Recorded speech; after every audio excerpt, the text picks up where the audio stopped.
Christ. I mean, yeah, Wardell is 6-1, first kill, first death. So Yeah, I think never Wardell's definitely got his confidence back.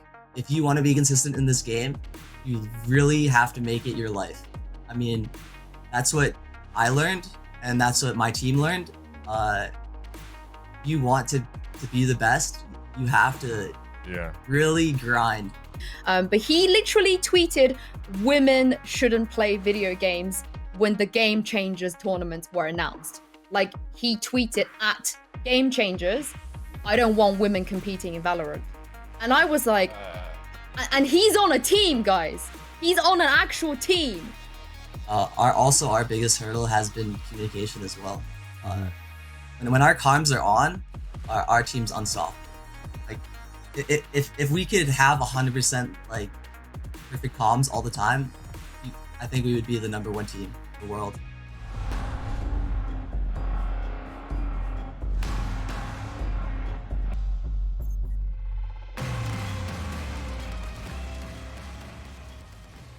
Welcome back to Valoranting for the week of August the 1st, everybody. Great to have you here again. I'm wearing my glasses today simply because I forgot to put my lenses in. Oh, well, I guess I'm committed to this course of action now. What's up, fam? I'm here with Van Silly and Mitchman. Gentlemen, how are we? You've both been very busy this last week or so, I'm sure. Are we live? I'm just busy just doing DN Peak Vans on the Twitch chat because I'm fucking having fun with these. The new emotes, yeah, we'll talk about them a little bit, but big shout out to Uber Chain, fantastic artist. has immortalized us as DNP emotes, which is awesome. I threw my Prime sub in just to get to use them today. But all right, Vans, we'll let you keep clowning around. Mitch, man, what's going on, big guy? You've been busy. Yeah, actually, no, I've been kind of chilling, you know. After VCT ended, it's been a couple of days just relaxing, kicking my feet up, and really feeling what time off feels like. I miss it for the next week.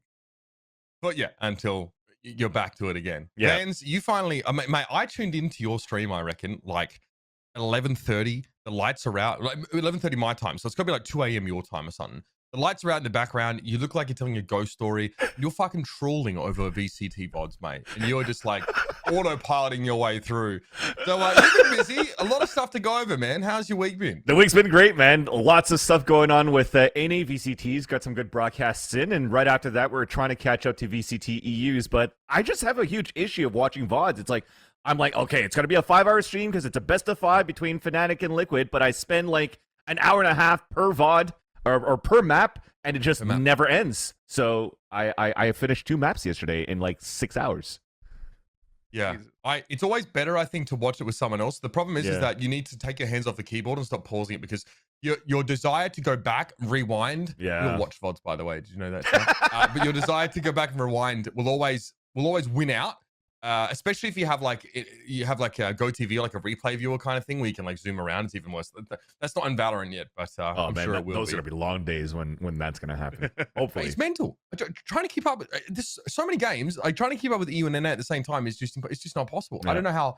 We've got some people in the chat here that I know either watch both regions or just recycle the opinions of their favorite streamers on both regions. Yeah, whichever it is. I think it's the latter. And the utmost respect for those that can cover or even just watch both regions because there's a ton of games going on. It's actually mental. It's like let's be real for just a second, Vans. How much EU could you watch while you were working the NA and trying to keep up with the VOD? 0, because okay, so how it works, especially in casting too, is like I have to work. Let's say last broadcast I was doing Friday and Saturday, and usually on Friday for NA VCTs, there's 2 streams going on at once, and to prep for Saturday, I have to catch up for streams from the same day from the B stream. So I could actually get ready for the teams that I'm going to be casting on Saturday. So it gets pretty damn busy just for like a full day of casting, watching that, and then have to watch the EU, Brazil, Korea, etc., etc. It's literally like... That's a PogChamp emote. Your emote is a PogChamp. You can't just pull that face for everything. I mean, it's Pog watching so many VODs.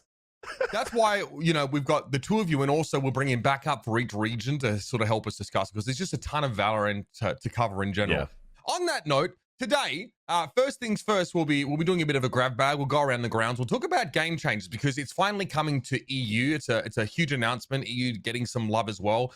such a successful format. The game changes so far from what we've seen with the partnership of VALORANT and Gen.G here in NA. So looking forward to see more, especially how that goes in Europe.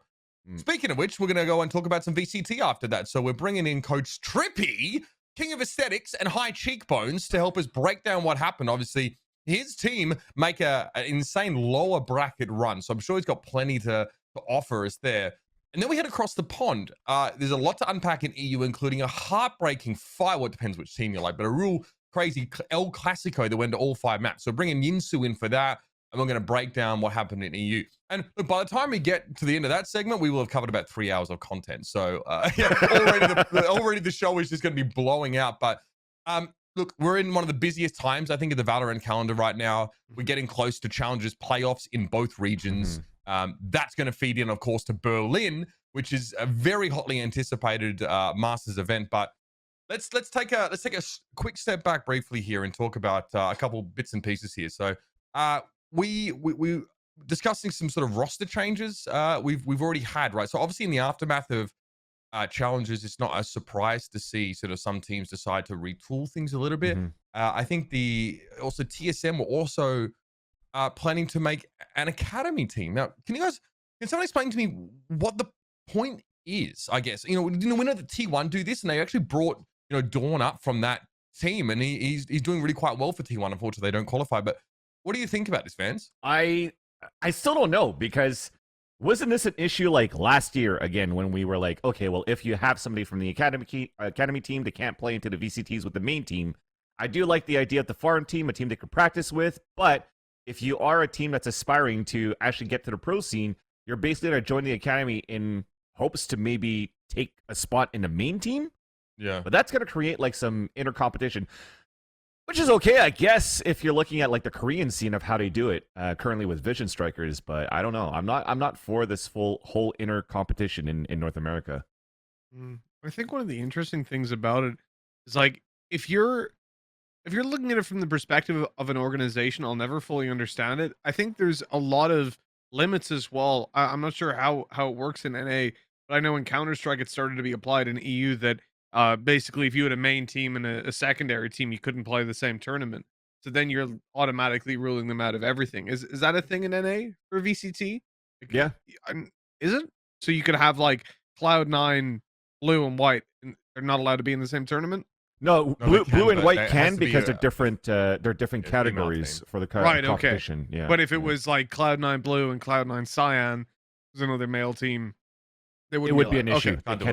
They cannot. So yeah, it's really weird from that perspective, because the other hand that I would put in it is like, oh, well, it's growing the scene, right? It's giving players an opportunity to dedicate more time, which inevitably pushes the skill ceiling up. But yeah, if they're not allowed to play in the same tournament as a main roster, then it does just feel like, I mean, we discussed this a long time ago when T1 did that. It just feels like you're going to the graveyard, like your career is basically existing on a bench, but it's called a team, but it's not really. Going forward, let's hope going forward there's more opportunities for like those academy teams to play in sort of those. I hate saying amateur for an academy team, but there are a bunch of NSG and Knights tournaments that you could play in, right? Because a lot of your VCT rosters are precluded from competing them, and TSM now, especially given the result on the weekend, definitely won't be able to compete, I think, in many of those going forward. So that's what I was going to bring up. Like, what if Riot actually lifts the ban where like the protocol where the top teams can actually play into the NSG monthlies and such? Is there now going to be an issue with, like, let's say TSM Academy and a TSM main team playing in it from like an NSG's perspective, or any other integrity tier 2 concerns? Exactly. I think, potentially. Even if the teams are trustworthy, just the fact that they're from the same organization and like the interests, quote unquote, might be aligned. Even that possibility is probably enough to dissuade a little bit. Like, you don't want come on, like, these teams are not going to be win trading, but like T1 literally employed a cheater as their coach, so like there's like a lot of moral gray area with the way that some teams conduct their affairs, and I guess you just don't want to open the door for that kind of stuff. Obviously, like, Riot's ruling about obviously making an exception, I think, for female teams or underrepresented minority genders, it makes sense, right? It's great to still give them an opportunity. It's a fair exception, I think. The only person that's going to have a problem with that is that guy that plays devil's advocate just to be an asshole. But you know, I think it gets complicated. What if like TSM falls on hard times and they fucking need to play in these monthlies and they can't? You know what I mean? That's what we discussed, I think last week when we talked about how some of the teams are like getting upset by tier 2 teams who are getting a lot of tournament and match condition practice because they're allowed to compete in those. But which is why Cloud9 wasn't allowed to have Cloud9 Blue and Cloud9 Korea, and T1 wasn't allowed to have T1 NA and T1 Korea, just in case if it happens that in Iceland or Berlin or any other international stage, these teams will face off against each other. So there is definitely conflict of interest. So it's going to be an interesting one to look at in the future. That's if you're opening the valves. Conflict of interest, man. Yeah, that's the term I'm looking for. Okay, so Andbox is looking to be making some changes. This is a rumor mill, so none of this is confirmed. But obviously, you know, they failed to sort of make the moves that they were hoping to with this roster. I mean, jeez. I mean, JC starting Thwyfo, obviously some of the more recent additions to this team, but George Giddy's sort of reports that they weren't at practice and there's trials going for this team. And I always kind of I don't know what you think, Vans, but I always was kind of confused by JC Starny on this team. Was he not playing Cypher? Is he not playing, well, at least initially playing Sentinel on this team? When he said in the past that he just didn't want to do that. Yeah. I remember when he was back in Immortals, he said he didn't want to fucking call, or he didn't want to play Sentinel. He wanted to play like the Omen or whatever.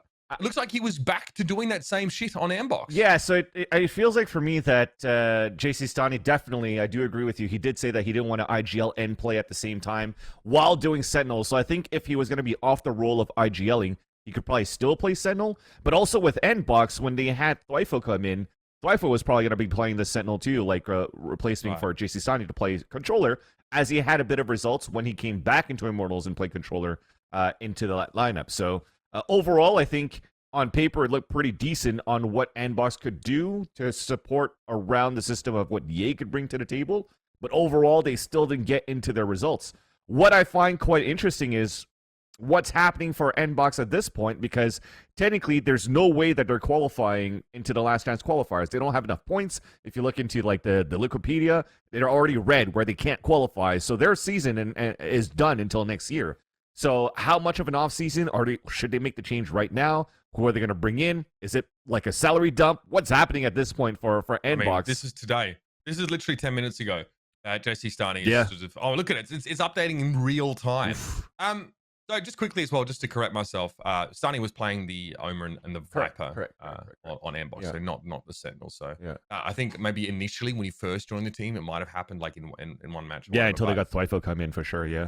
I remember he was saying he didn't like the ping. He wanted to. Remember how last week we brought it up? He wanted to move because he didn't want to play on 70 ping, and we talked about like how important the ping is. So okay, that's good thing I didn't move yet. Well, no, he might still have to play on 70 ping. Where I don't know where he's based, but it sounds like he might be a West Coaster. Yeah, West Coast or East Coast. Truly. But the rumors are is that definitely like if it's not going to be like Andbox, I think it's more on Ye getting poached into a team that has potential to get into last chance qualifier and qualify at the challenger stage.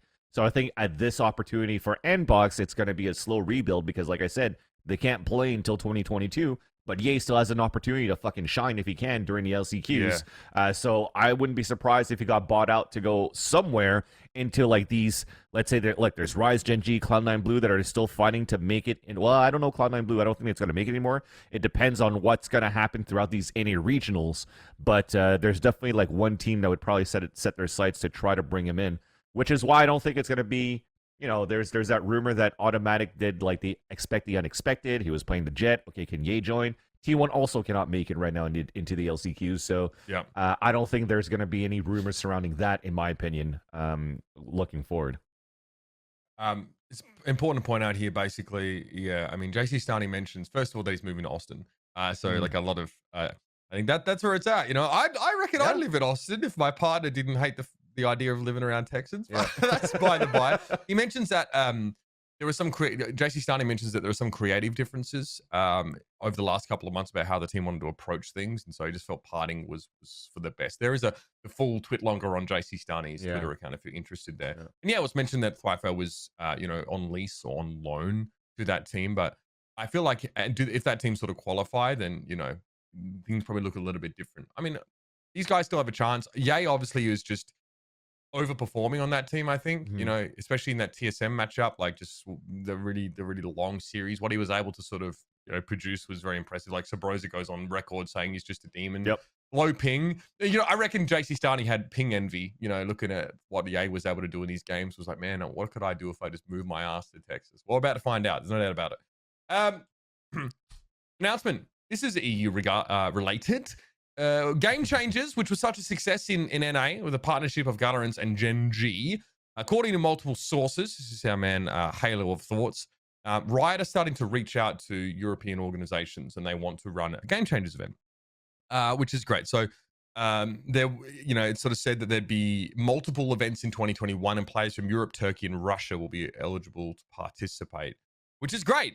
This is exciting stuff, especially because we know, at least in terms of Counter-Strike, that women's CS had some insane players that come from Europe, like really, like especially like from Scandinavia, like that Team Secret roster, like the like Zars and a bunch of those other ladies were extremely dominant in their own scenes, right? They gave us really good narratives in like the transatlantic women's Counter-Strike sort of stories. So this is exciting news. Good to see this announced. That not officially, but Halo has a pretty good strike rate, so I'm pretty confident. I think from what I've heard, it's definitely something that's starting to gain some steam over here in Europe. The strange thing for me with this being announced when it was is that a lot of teams right now that are in like the top 20, top 30, and anywhere below that are in a state of limbo, because for teams who aren't qualified or who are now out of the running for Berlin, and some of them who don't have points, that means that you're not going to Berlin, so you're not going to EMEA playoffs, first of all, then you're not going to Berlin, then you're not going to last chance qualifier, then you're not going to champions. So from here until the end of the year, they have nothing. They have no tournaments, no games to play. There's no third party organizers running events at all so far. Maybe with a little bit of downtime in between and more teams available, they will, who knows.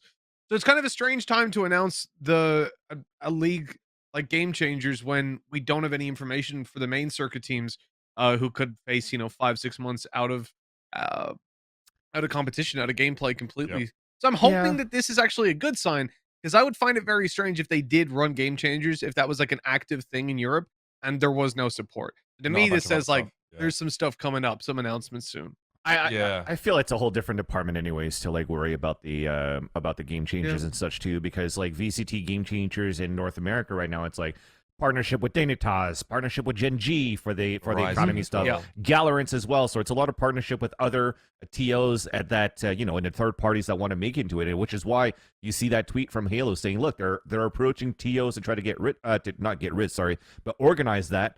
But in terms of like just the VCT themselves, I'm sure Riley Urk and everybody else from Riot are trying to figure out something, if not hopefully for the end of this year, to make something a little bit more better and streamlined for next year. But you're looking, as you were mentioning here, Uber, about like the Swedish team was like Zaz and the Scandinavian team. There's also like Mimichella. They're all playing for Exit right now, and they've been practicing and playing. So I think that this is great.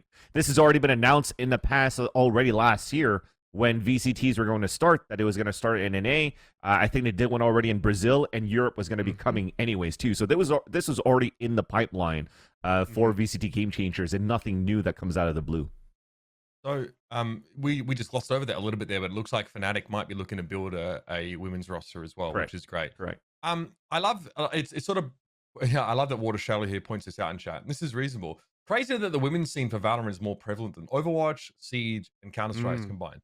It's because someone is fucking just putting on the events. Like, you build it and they will come. Like, it's very clear that there is a dense player base of women who want to compete.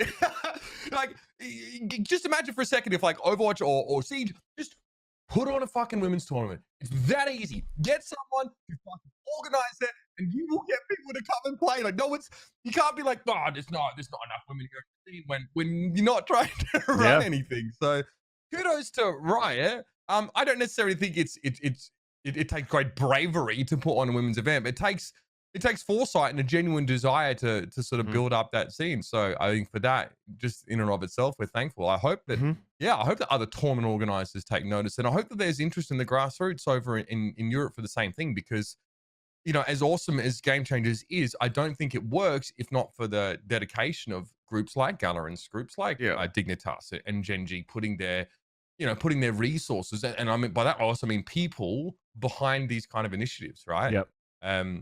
So hopefully there's something that there's an analog for that in Europe. I would love to see more of it. You know, you can see here that Fnatic wants to build a women's team, which is great. They've got great facilities. It's a really reputable organization, so that would be great.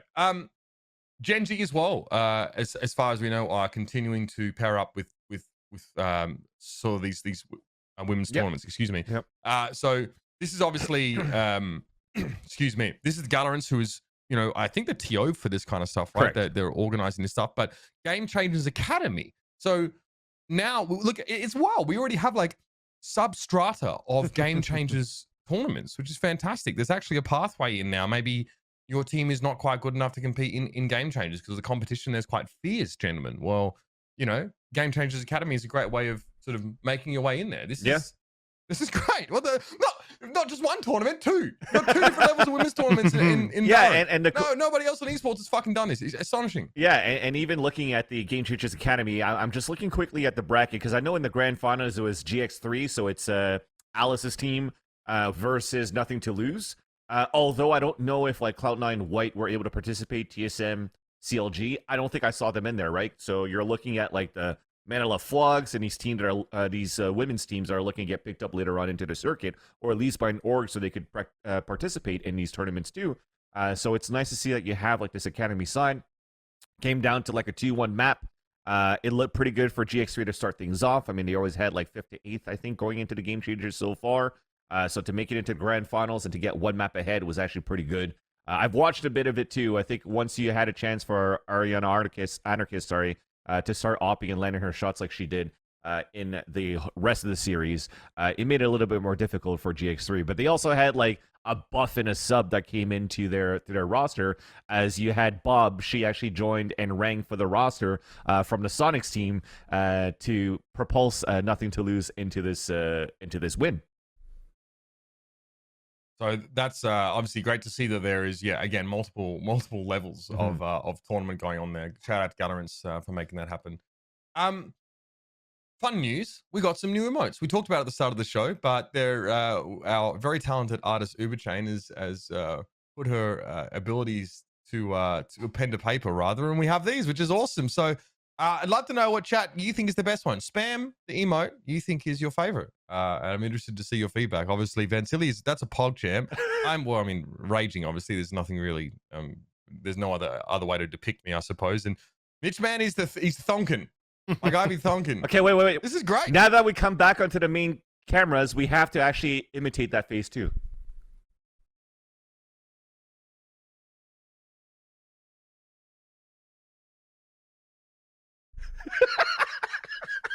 Pretty good, I'd say. Yeah, definitely true to how we conduct ourselves on the show. So it's awesome that we have that, and throw us your Prime sub if you dare. If you want to harness the unlimited power of these emotes, then be our guests. All right, let's crack on and start to get into the meat and potatoes of the show here, because we have a lot to cover from the VCT NA, and to join us and help us pass through all of the action, it is the King of Aesthetics, the CEO of Timing, the coach of FaZe Clan. Welcome to the show. Once more, it's Trippy. Hey, how's it going, guys? What's up, Trippy? How's it going? Loving it. I'm doing good. Good? Awesome. Hey, look, Trippy, before we start obviously we've got you here to help us sort of make sense of some of these matches that we've gone through, man. But first and foremost, you guys make an unreal lower bracket run. You guys just having to, obviously 2 matchups against Rise, able to beat them that second time in that lower bracket round 3, man. Just give us some high level thoughts about how the boys are feeling going through it's a brutal gauntlet to run for seeding, man. Yeah, I mean, that's typical FaZe fashion, right? we never take the easy route, and that's okay. I think our team performs really well under pressure, so we get put in those situations. It's when we really shine. I mean, look, you guys, I love the storyline around the FaZe Clan sort of resurgence here as well. You guys, sort of up and down a little bit over the last couple of months here, but really hitting your stride. But first things first, though, I want to discuss some of the bigger matches that we sort of saw here and get your take on it as sort of obviously an expert and an outside observer. And then we'll talk about some of the FaZe ones. But let's start talking about Gen.G versus TSM. Because TSM walk into this bracket with, we feel like they have a decent shot, but we know this Gen.G roster is looking a bit more dangerous here. There's obviously concerns voiced by some of your own players that maybe that someone like Bang is not exactly the answer for this TSM team. Yeah. But let's talk about what we saw, because it was a three map series with an unbelievably long split in the middle. So I think that actually Gen.G and TSM have had kind of a past, and I think Gen.G's had a little bit of a problem against TSM. If you look at the history of them, but I think when teams get put in these situations where it's tooth and nail, the teams that have the most stamina come out at the end. And I think the TSM has got a lot of new young talent, so I think they got a little out stamina there. Yeah. in the series, yeah. I do agree. Yeah. Even when you're looking at this first map right here, like it looked like it was very one-sided for Gen.G to start things off. And again, this is going back to the storyline of like that meme where TSM can't win a pistol round, right? So they lost both of their pistols on this first map and still made it like 13-10. So I think it could have changed a lot in terms of like if they actually did win the pistols, it could have or been a closer game or just TSM winning the series. But if you look at map number 2 on Split, I think there had to be some heroic plays. There was that one round, I think, from FaZe in round number 11 where he was actually fighting a lockdown before he died to kill like 2 guys. So Broza had to have like some heroic rounds too in order for TSM and Gen.G to get into overtime, where it went back and forth and finally for the server to crash until they could actually finish it. Yeah. But I guess Trippy at the same time I want to ask you, because for me, after getting that first map so close for TSM and then the second map winning in OT when Gen.G should have won, I feel like Gen.G maybe bombed out of confidence into the third map, but more so how TSM looks a lot different for me. TSM looks like they were so good and fast in terms of trading compared to what they were before. Like sometimes it was like Wardell on his own, and if he's not able to op and get a kill, then that's it. They're trying to like work around this and try to figure out a solution to win into the mid rounds. But this time I've seen a lot of like instant trades that's happening from TSM, and I don't know if that's going to be like or that was something that you were observing or able to observe scrimming against them or watching them play. I mean, it definitely looks like they've been in the lab. 100%. Like the 2 new additional players, it looks like they've flipped the team around, which is really good. Yeah. They definitely needed some kind of switch up on their roster. I think this is probably what they needed. In terms of like obviously new talent and as well as I think their coaching is probably improved as well. Yeah, for sure. For sure.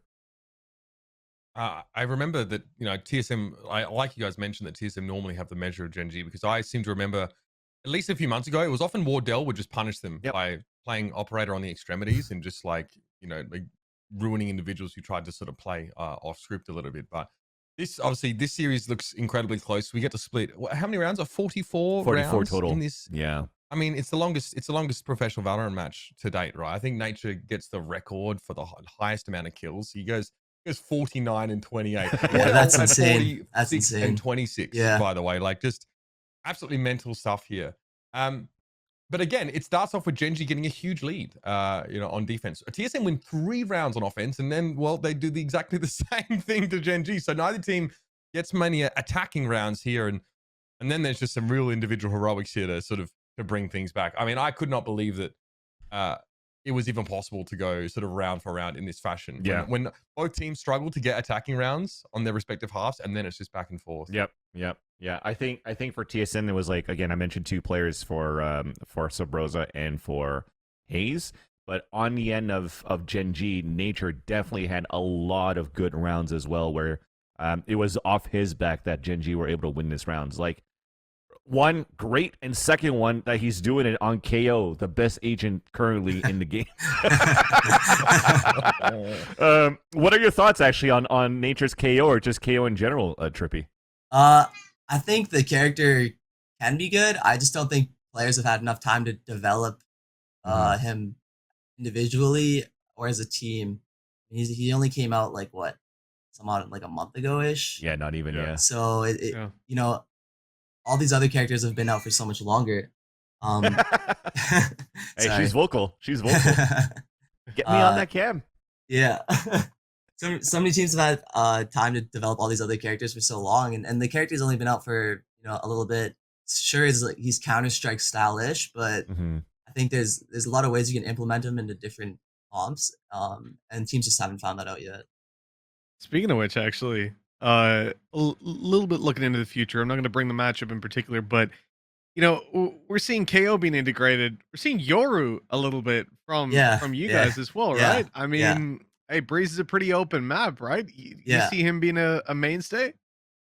I definitely like him on that map. I think our team does as well, and there's a lot of things you can do with him, especially on Breeze.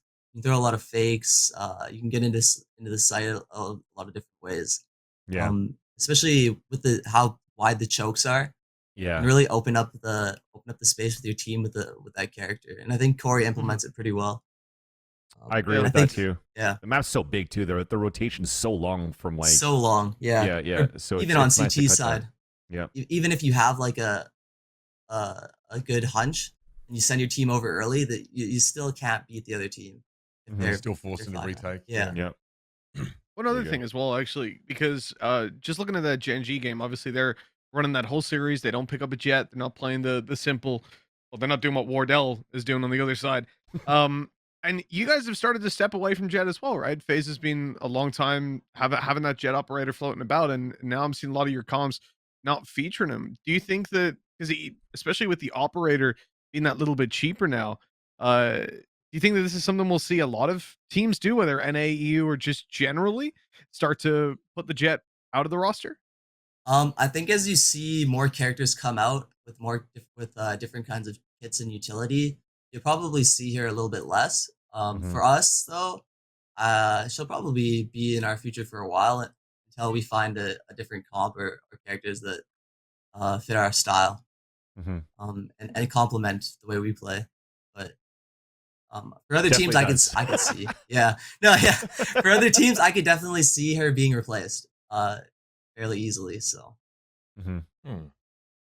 So this is obviously TSM win a slightly cleaner game here on Icebox. What's that take on Leviathan over the course of this series? Obviously, he's playing a lot of Viper. Yeah, I think between split here. Yeah, I think it's a tough split, but I mean, maybe that's the point. Maybe it's that utility that he's supposed to be bringing. But how do you feel like TSM are integrating Leviathan and this Viper play? I mean, I used to play like ranked against him quite a bit, and it's pretty cool to see the development of him, because he used to be just that like that guy with the machine gun in ranked, right? And now he's the guy that's kind of putting TSM on his back with Bang and helping them out. So it's pretty cool to see, and I think they're implementing him fairly well.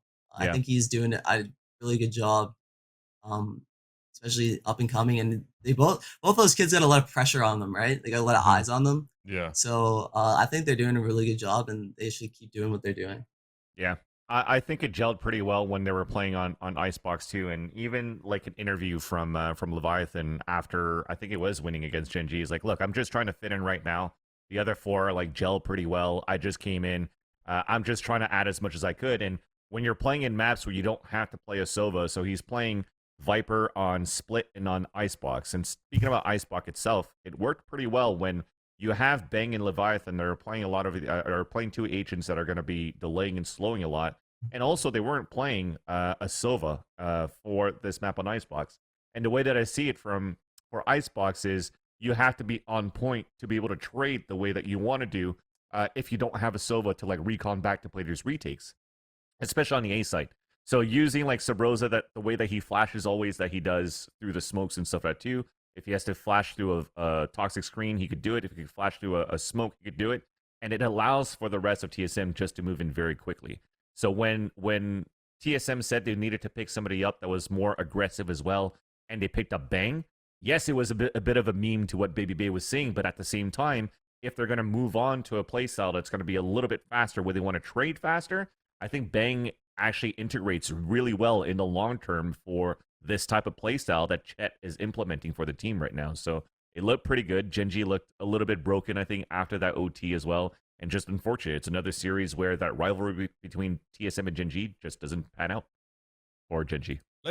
We'll check back in on TSM and discuss them a little bit later on. But let's talk about version 1. I mean, seeing them fall out of the tournament as early as they did is pretty surprising. I mean, they go up against pretty quality opposition, but this matchup against Gen.G, this is what does them in. Gen.G pick Breeze here, and they've got the Brimstone on this map. How does this one play out here? Because, I mean, it's a 13-8 scoreline. You really expect a little more from V1 here. Yeah, I mean, I definitely think that tournament that they played in, the meta and weapons definitely played into their style quite a bit. And I think they have a little bit of a identity problem right now. Same as to what happened to us when Astra came in and the meta switched up. We kind of just got like, I mean, our progress kind of just got halted, and we had to relearn the game and figure it out and try new ways to understand how to play it. And I think that's where they're at right now. I definitely don't think they're a bad team at all. And I think the next time that they come around, you'll see that they'll be a lot better. But just have some stuff to work through. Looks like. I definitely agree to what Trippy was saying, because version 1 for me was a team that was easily able to qualify into Iceland because it fit the meta back then very well. Like the post-plant, exactly, right? The post-plant meta, the delay meta, the aggression that you want to have on hitting choke points when Astra could put up her stars and deploy them right away. And now that, you know, let's face it, for version 1 too, they had to play with a sub in Jammies for Iceland. They come back, they had to play with a sub with Thief because of the penalty that he got on Zelsis. Zelsis comes back to get Whippy, and I don't think they have enough time to practice anymore, so it goes, or at least to practice into a new meta with the same team. So they go back to their old playstyle, or their old composition, is to say, okay, well, let's play back into like or Iceland comp, and they got boomed out of that one too, because teams already understood their playstyle there. And the second one is they can't play that post meta as well as they could now because of the changes that happened to Astra too. Yeah. So I think that's a little bit of a unfortunate circumstances as to what happened to version 1, but they definitely bounced back. The consequences in the longer term of Zelsis' suspension, do you think? And to this matchup, yeah, I think so. Because with him dropping off when Thief came in, I think Thief was playing more Cypher, if anything. And then at that point, Vanity also came to play Omen instead of Astra. So already there, the playstyle was already different, where they were trying different things without Zelsis, maybe in a new type of comp. And then Zelsis coming back in, or they realizing, okay, maybe it doesn't gel too well as they tested out with Thief. When Zelsis comes back in, it's like, okay, well, let's put Zelsis back on Killjoy or whatnot, depending on the maps, and try to work that way into that old style. And that doesn't pay off because they're still a step behind, because they're still playing from the same style that they did in Iceland, which doesn't work as well today. It'd be almost as bad as kicking a player right before Masters. That'd be a terrible thing for any team to do. Don't know why they would. Yeah. I think the impact of cracking without a teammate for even like 2 weeks has got to be absolutely insane when you're shifting the meta so quickly. It's one of the problems I have though with this whole system. I feel like maybe because of the way it's divided up in Europe, we feel it a bit more, feel more of a sting from it. But just the fact that we don't start challengers at the same time as like we start a new meta, like halfway through from challengers 1 to challengers 2, the game just completely changes up. It seems very weird to me. Yeah, I think it's one of the drawbacks of this system. Pros and cons. Yeah. Yeah. Pros and cons. And I think like we had a meta defined by the Stingers. Like this, the run and gun, and then we had a meta defined by the judge. Yeah. And we I think still do. I think that the latter though really benefited V1, right? Yeah. Like they used a lot judge play, a lot of being sat in smokes, a lot of Vanity just sort of ratting with one of those on the site, and it's obviously a bit less of an option now. Let's turn around that, because we've got a few teams that make it towards Challengers playoffs, and one of those obviously is FaZe Clan. Let's get started on this. This is a run, man. So obviously, tough match up against Rise Nation. So you start in the lower bracket as early as possible. Yeah. You go up against a dangerous KCP. These guys are legitimately dangerous, right? It's Yeah. a close series Yeah. against Luminosity, and they give you some trouble here on Ascent to start the series. Sorry, are we talking about KCP or Yeah, Rocket? KCP. Yeah. I mean, that team is really good. There's a lot of individual talent on that team, and I think that they didn't have enough. Well, they haven't had enough time to fully gel together yet. But I think when you see them in the new year, or when the next tournaments, big tournaments hit, these guys will be a top team for sure. I mean, they how long have this team been together? Really? Month, Obviously month under and a half. yeah, A month. yeah, so, Yeah. exactly. But yeah, I mean, I played with all of these guys, and they're good. We scrimmed them quite a bit, and we got a little bit of a rivalry with them in scrims, and it's fun, and yeah, you'll see a lot of them for sure. So you feel like, yeah, you guys have a decent understanding of each other in this series. What do you think about the Yoru on bind playing up against that? Yeah, what's the idea, I suppose, from KCP's perspective, do you think, and how do you play around that especially on a map like bind? I mean, I understand that they're trying to use his TP plus the teleporters. Implementation of it, in my mind, doesn't work that well. I think that Yoru really strives on maps that are massive, and a map like Bind, where rotations can be quick from both sides, just doesn't really work out too well.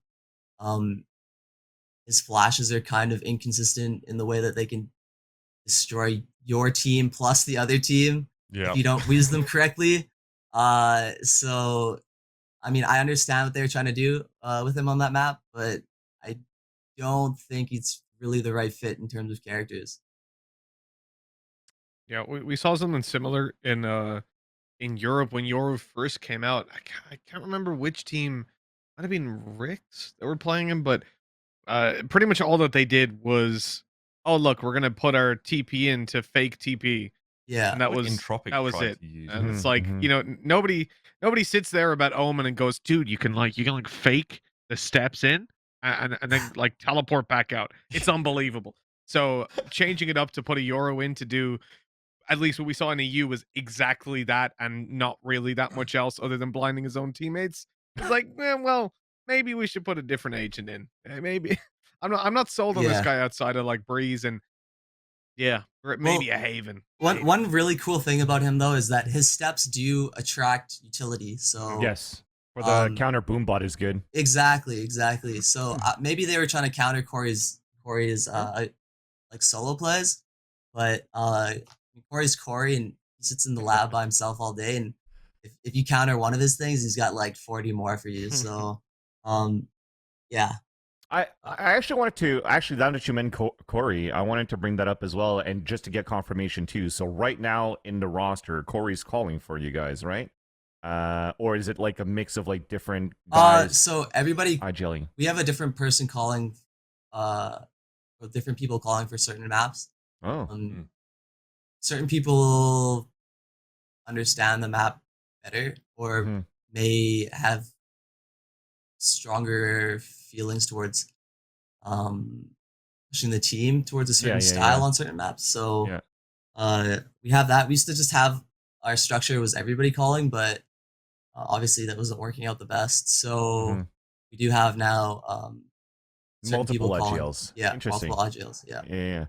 Okay, so that kind of explains too, like sometimes different play styles that we see, like yeah, exactly. Yeah. I like that now. It's like the gears of the bicycles or of the Schmeeg or to the slow play style of FaZe is not based on Marv anymore, but like hard to play around as well. Yeah, exactly. If you try and watch FaZe VODs, you're like, wait a minute. There's no consistency from map to map on how they operate. I think that's fascinating. Yeah.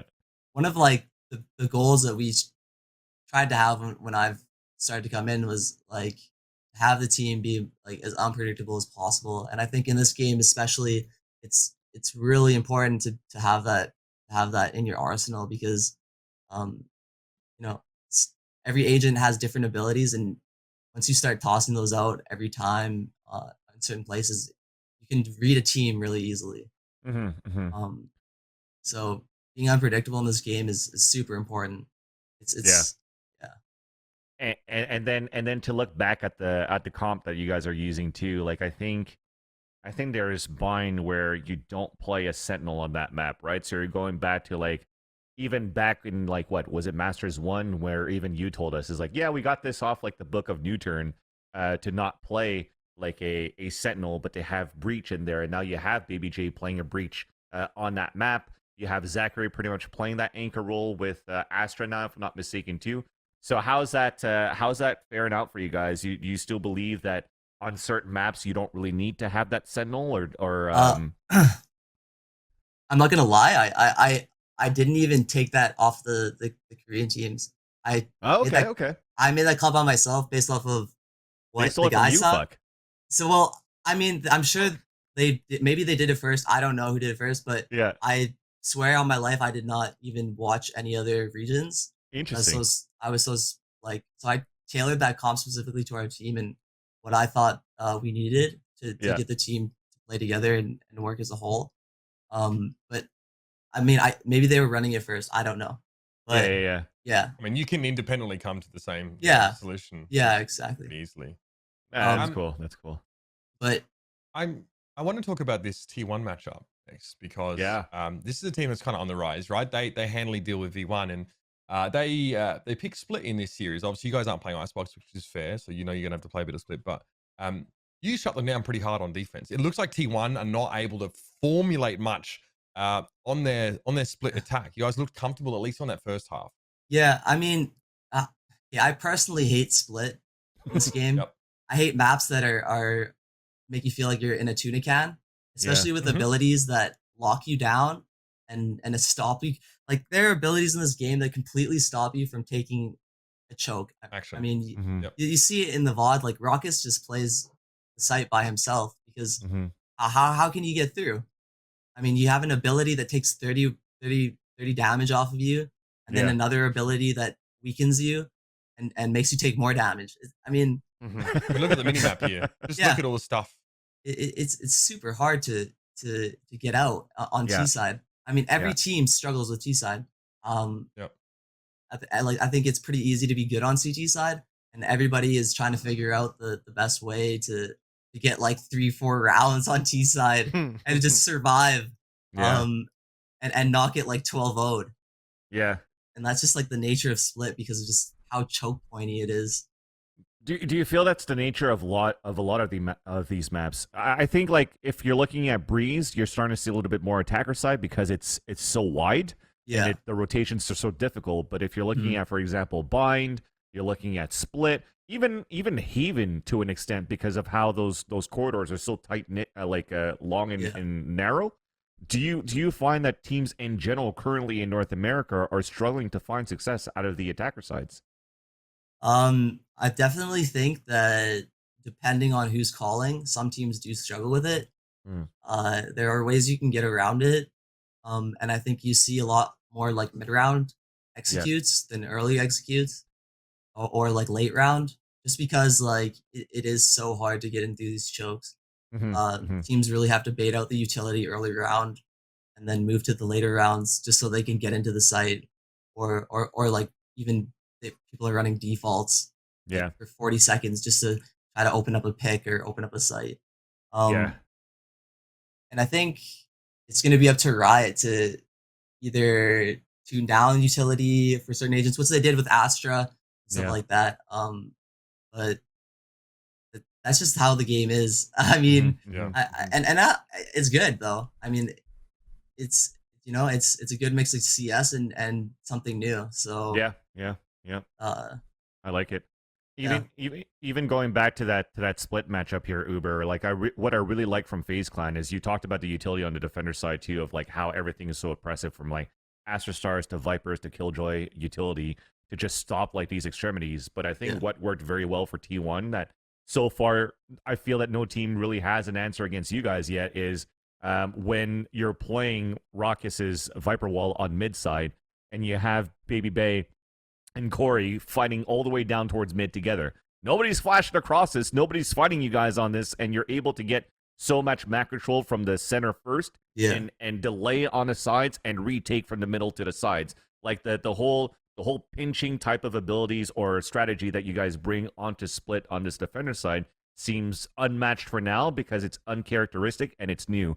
So I really liked what I saw there from FaZe Clan. And then it brings me to, what do you think about T1 so far? Because T1 also had a couple of changes with Curry now IGLing, but they're flexing not only into different agents but roles from map to map. Again, specifically about Curry, he's gonna duelist on Icebox. He's gonna flash over in general too on other maps. What do you think about T1 overall after that series? I mean, they've come a long way, right? I think they've had a couple roster changes, and I think they're still finding their stride a little bit, but they're definitely really good. If you give them a little more time, they'll also be another team that like is going to be on the level of top 10 minimum. These guys, in terms of flexing, like my take on it is that like, okay, all of these players on the top 10, they can play any agent, right? But how well can you play them, right? Sure, you can play it at a pro level, but for example, babybay, like his Cypher unmatched. Find me a Cypher in this game that knows as many one-ways, as many trips, as many cheesy things that he knows. You know what I mean? Yeah. He can't. You're trippy. I saw it. I saw your fucking clip on Vine. The timing one, right? Exactly. Yeah. That was fucking jokes. But all these different players, they'll have their own ways to play the character, and you'll see that flexing isn't always good. Find me another babybay on Jet. So CNET. Yeah, exactly. Well, yeah, I mean that's but that's two people. You know what I mean? Yeah, Like, no, for sure. You can't. Find me another Corey like on Raze. Yeah, that very rare. Yeah, you know what I mean. This is what I'm saying. Like flexing is good. And you definitely do need flexibility in this game because the meta can flip on your head in 2 seconds, and we learned that the hard way. Yeah, for sure. So, for sure. Yeah. T1, So definitely. LG had to go up against Rise Nation in that qualifier game. Now, you obviously fall foul of Rise Nation the first time against them. So we'll talk about your experience with them because you rematched them, right? Yeah. That's the match we're talking about. But LG really coming alive here with some of the more recent additions to this team. I think Dre goes 42-20 in this series. Yeah. I mean that Icebox map is just it's a shisha. It is not close. But can we talk a little about Ascent here? What we saw. It was definitely like the Rainer show for quite some part of it. Yeah. So I mean, Dre, like if you let him take over, he'll go and take over. So if you give him too much space or let him do his thing, like you're probably gonna lose. That's like the nature of Reyna and his character and I think Dre's style in general. So you have to shut him down. You have to make sure you know where he is on the map and take him out. Otherwise, he just gets to run around for free and kill your team. Yep. And that's what Rise let him do. Especially on this map too, because I think when you're looking at this Rise LG matchup, and even Dazzle was hanging out while I was watching VODs. Uber, I don't know if you know how I watch VODs, but I was in the chat. I was in the chat. Yeah, you were watching VODs too. Exactly. I was also watching VODs through me while you were watching VODs. vicariously. I was watching you watch VODs. Actually. Vodception. But yeah, I think what we noticed on that matchup of Ascent was that the Rise weren't really working a lot onto the mid side. They were fighting a lot on the extremities, where at that point, Dazzle just started making calls to say, look, I'm not even going to put an alarm bot on mid side anymore, and we can just basically like jump peek towards back spawn or just stack towards other sites and use that alarm bot and utility to allow even a proto to just turtle into that B site to play like he plays a Cypher usually. So it worked pretty well overall. And on the attacker side, exactly what Tripper is saying. Like if you give your boy Dre that room and that space to be able to get kills, he's gonna make that happen, because at first the way that they're pushing it out towards map control has been quite good, but it's always in the mid rounds. Mid rounds utilizing Dazzle, by the way, being a great IGL latest addition to the team as the IGL. has been using his utility as Sova to actually allow Dre to get an opener towards mid-round at, let's say, tree or anywhere else around, and Dre just turns it over to like a 2K or 3K and a weakened site for the rest of LG to just plow through. So for them to lose Thief kind of sucks, but you're seeing how there's really a rise of your boy Dre on Reyna, where it could have been Thief's role in the past, you know? So it looks pretty good here for LG, who continues to play like this no jet single duelist that still works. Yeah. I mean, we can touch on Icebox, I suppose. Yeah. I mean, there's not a whole lot to say here. I think LG win the pistol and then Rise take like 2 rounds. Like Rise never build up an economy at all.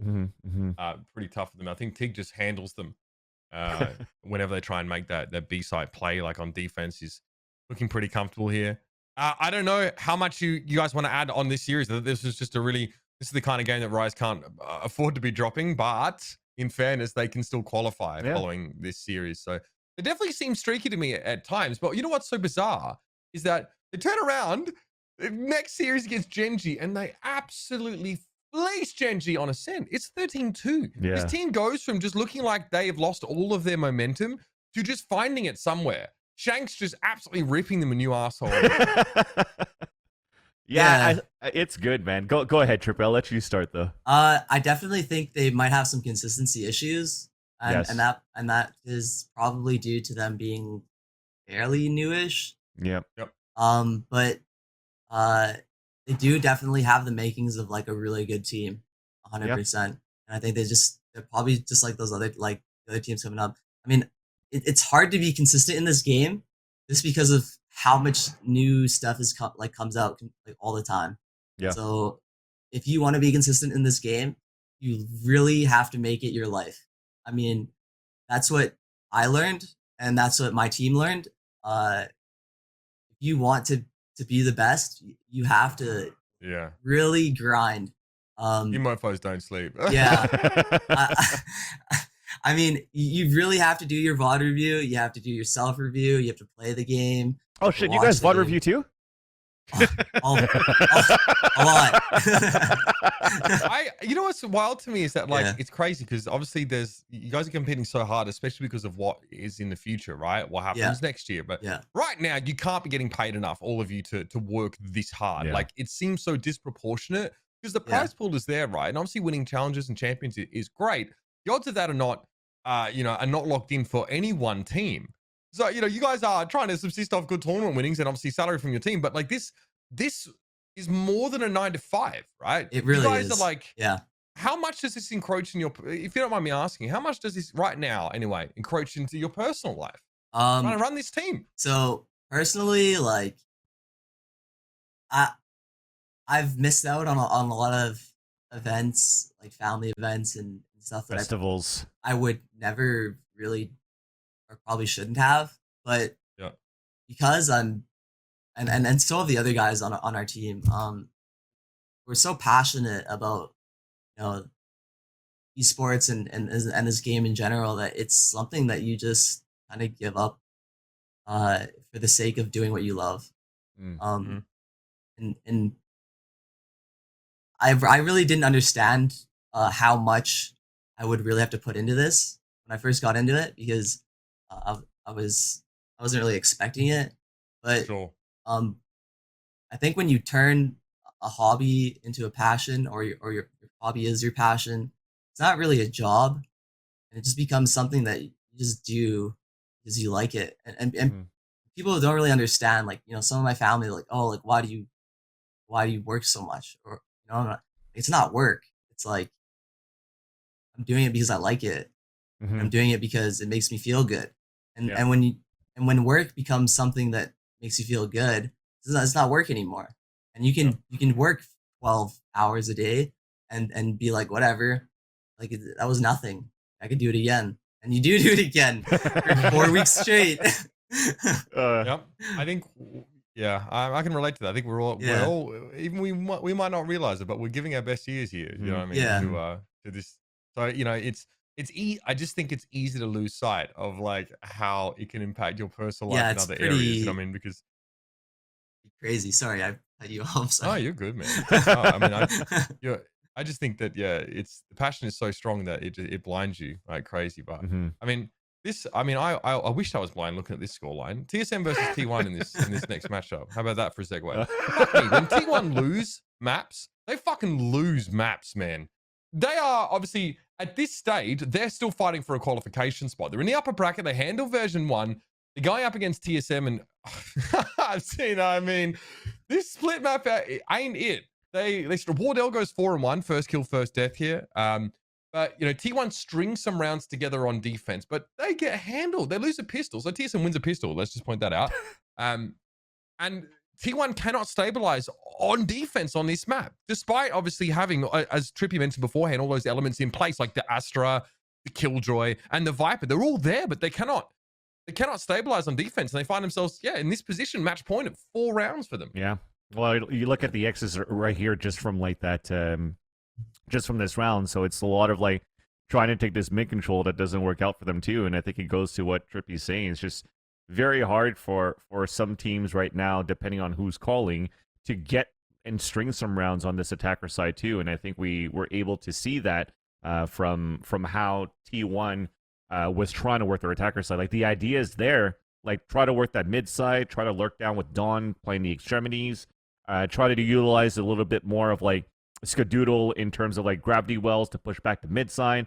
I actually think that in this battle against TSM on attacker side for T1, they actually haven't utilized Curry enough in terms of the sky flashes on mid to actually try to take this mid control too.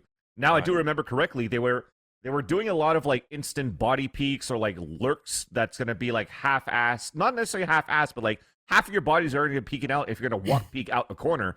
And if you're going to walk peek out a corner against fucking Wardell, he's not going to fucking miss that shot, man. So, and you had Curry on a op, Curry trying to op against Wardell when Wardell could dash away, but Curry, it's a hit or miss from mid-side ropes.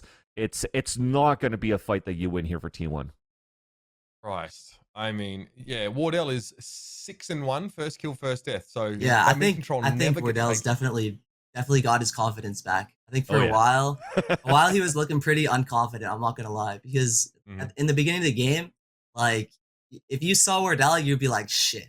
Like I can't even, like, we can't even go here because Wardell's here. You know what I mean? Yeah. And then I think he lost his confidence a little bit, and like people would just hit his sights and. He looked like he just didn't know what to do. Yeah. And now I think he's coming back. I think he's got his confidence back, and it's all that gym. Yeah. His excellent performance carried over into Icebox, which was a map that TSM ended up losing, right? Wardell, 6-1. So really dominating if there's a round that they can get an operator into his hands. He looks like he's still having really high impact over the game, but TSM's Icebox attack is just gutless. They lose the pistol, haha. But they cannot make anything happen, really. Up against Skadoodle on the Sage, sort of playing around this A side. They just have real issues penetrating. Yeah, I mean, we dropped Icebox, man. That map has changed for the worse, I think. The map is very interesting. And I can see why they struggle. It's hard to clear out all the corners, take space. Now with the way people are playing Viper, it's even hard to get onto the open sites. And then all the post plant and the retake. It's a shit show. I don't even watch matches on this map anymore because we're just not dealing with it anymore. We just ban it. Do you find it stale? I actually do find like watching this game this map has become quite stale because, as you say, it just plays out the same. Exactly. If you see like a lineup and there's a Sage and a fucking Viper, it's like, okay, well, it's just who fights better at this point. Is this why you let TSM beat you 3-1 so you don't have to play Icebox in the final? Is this the plan? Don't reveal those secrets. Okay. So in fairness, the third map in this series is Haven, and again, it's just, I mean, it's TSM their attack looks really good. T1 win the pistol in the second half, and that's it. Like they don't have it. Whatever it is, it ain't there. You know what I mean? This is upper bracket play, right? So, you know, we've already addressed sort of what happened sort of in the lowers for this T1 team, but my God, I mean, they're getting pumped on this map. Yeah. It's rough. So here's my take on it. And this might be completely wrong, but what it seems like to me is that when they start meeting a little bit of adversity, their team probably gets a little frustrated, and I think it just goes all downhill from there. I think they have a little bit of a team. The coach is a setting literal issue. fucking sports psychologist. Yeah. It's susceptible to this. Yeah. I mean, that's what it looks like for me, because that's kind of what our team had an issue with for a little bit. Sure. And I think that's what it is, honestly, in my opinion. Mhm. I could be completely wrong. Maybe it's them trying to figure out how they want to play together. But They are young, right? They're a really young team, to be Yeah. fair. Mhm. Yeah. It's, you know, a lot of, and it's a real mix. There's quite a spectrum as well of like, you know, guys like Scar, but then like your Currys, your Dawns, your yeah, I mean, they have some seasoned vets on that Yeah. team, right? Like, Yeah, I feel that they have seasoned vets, but with a new, like a younger IGL that's like new to the role and like trying to gel that together too. They had role identities for a very long time as well, going through a couple of Had a lot roster of changes too. instability. Yeah, so Yeah. it's like I find that this is actually probably the best T1 that we've seen since Days joined into the roster. Unfortunately, not enough for them to qualify, but at least like we're seeing a little bit more out of automatic with the Jet. We're seeing that you know, Brax is playing super well as a Sova. It's just now trying to maybe coordinate a little bit more of that utility together now to get success out of these maps, but to not take anything away from TSM. Again, I said it on broadcast, I feel like TSM was playing this map like it was Sentinels playing Haven, because they were fast, they were quick on trades, the trades were immediate as well, they were immaculate at the same time too. When I do love it when I watch a game and the kill feed is Christmas lights literally alternating between the green and the red, because you know that it's fast and the trades are really good on both trades. ends. yeah. So it's Yeah. it was a really nice display of Valorant, but more so especially on TSM side with the victory that they got. Obviously, you know, T1 advanced. Well, they dropped to the lower bracket. They go up against FaZe. We talked about this. So it looks like they recovered a bit of that consistency, but it's too late. You go up against the FaZe clan that's really warmed up, I think. Yeah. So, Trippy, you guys get T1 in your qualifying game. You managed to get through. Tell us a little bit about, you know, like, we know it's kind of corny, playing for seeding and stuff like that. It's like these are best of threes and a best of 5 at the end. It's a lot, man. Yeah. Tell us how the objective changes after that T1 game, like the atmosphere, like, you know, how does your approach differ from every match here on out? Because you still got a few games to play and you still want a decent seeding, but Yeah. Christ, you fucking qualified, you know? Yeah, I mean, obviously you have a pay jump, which is nice. I mean, people are like, oh, they don't care about the money. I mean, money is money at the end of the day. Mm-hmm. You know, everybody cares. You guys got 10K Yeah, as a team. it's all good. We wouldn't say that in 2004 back in my days. We're like, oh fuck, 10 grand, sick. Yeah. Yeah. I could quit Burger King now. But again, it's the amount of work that's being put in relative to the prize pool, right? Like, not trying to be funny, but yeah, like, it's not. It's nothing compared. it's not to like a high paying job at this No, point, no. unless you're winning No, the it's big pennies stuff. to the dollar that Mhm. we're Yeah. working, right? Yeah, Um, yeah. But definitely the luminosity game was important for us. And then so are the other games. Mhm. But the best Let's of talk about the Rise one then. Yeah. It's best of 3. Yeah.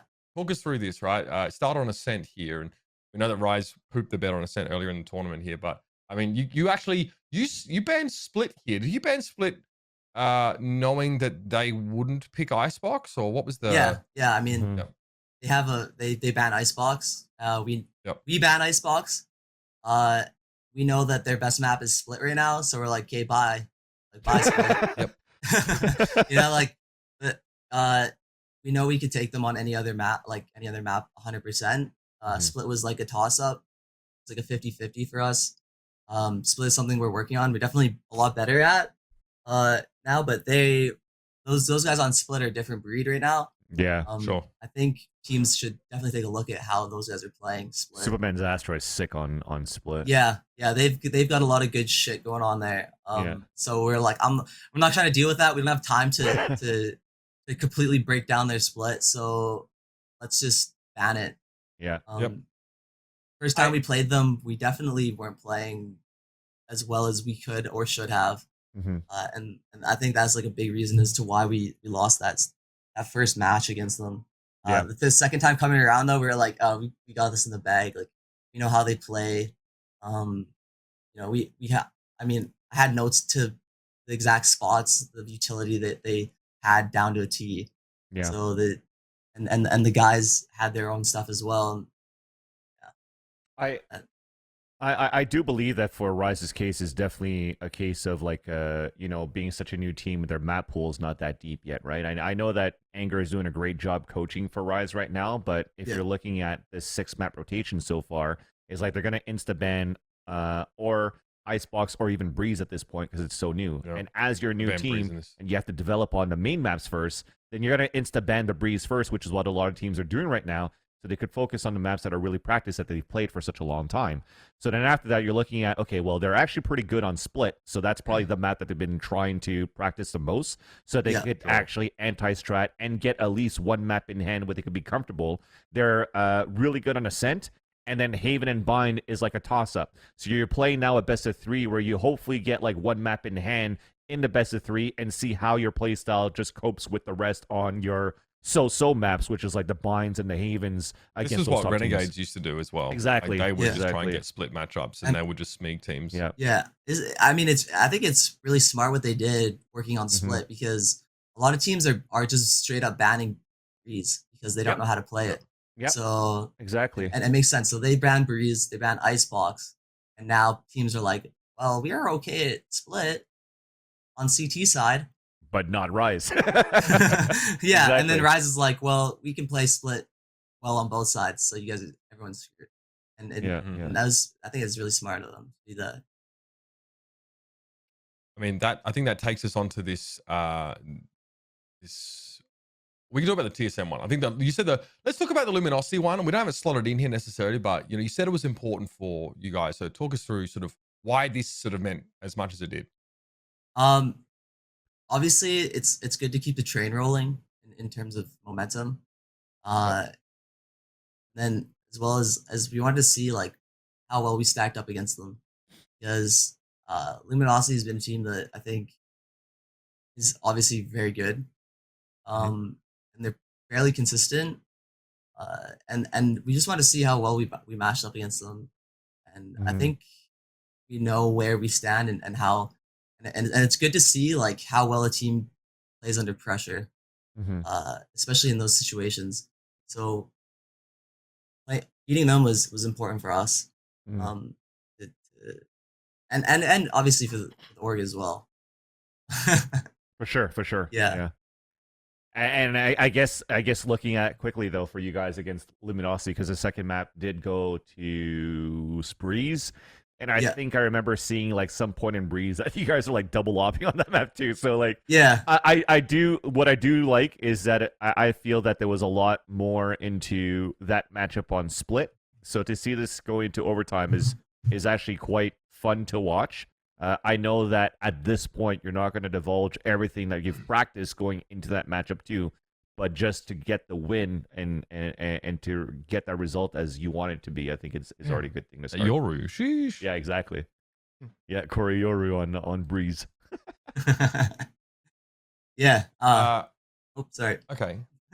Yeah. So obviously, you know, getting a win against these guys is important. You obviously need to balance like, you know, winning because obviously it gives you that pay bump as well, but also, you know, not overexhausting yourselves or not, you know, putting yourselves in a negative mindset, maybe going into the next game. Yeah. You go up against TSM. You don't actually get to play TSM in this bracket really at all. So this is your sort of first chance to go up against him here. But again, you're well and truly qualified. You're in the final here. It is a 10 grand game. You know, that's the difference here. But obviously, you know, and I think Andre was pretty public about like, hey, like, come on, like, you know, it's a best of 5 here for seeding at the end of all this stuff. Yeah. Like, you can't expect, you know, this from us. Yeah. You can't expect us to go crazy here. Our team mentally is exhausted. Yeah. Like, you know, some players like were like, can we just do a BO3? Like, can we just, you know, I think the system of the seeding system puts both teams in a really, really shitty position. In terms of the choices they have to make, and it's not fair to the players and it's not fair to the fans. And I think it definitely needs to change. Like it can't happen again because like, look at the positions the teams are put in. It makes like us feel awful, and the fans are like, "What is this?" Yeah, you know, it's just not fair.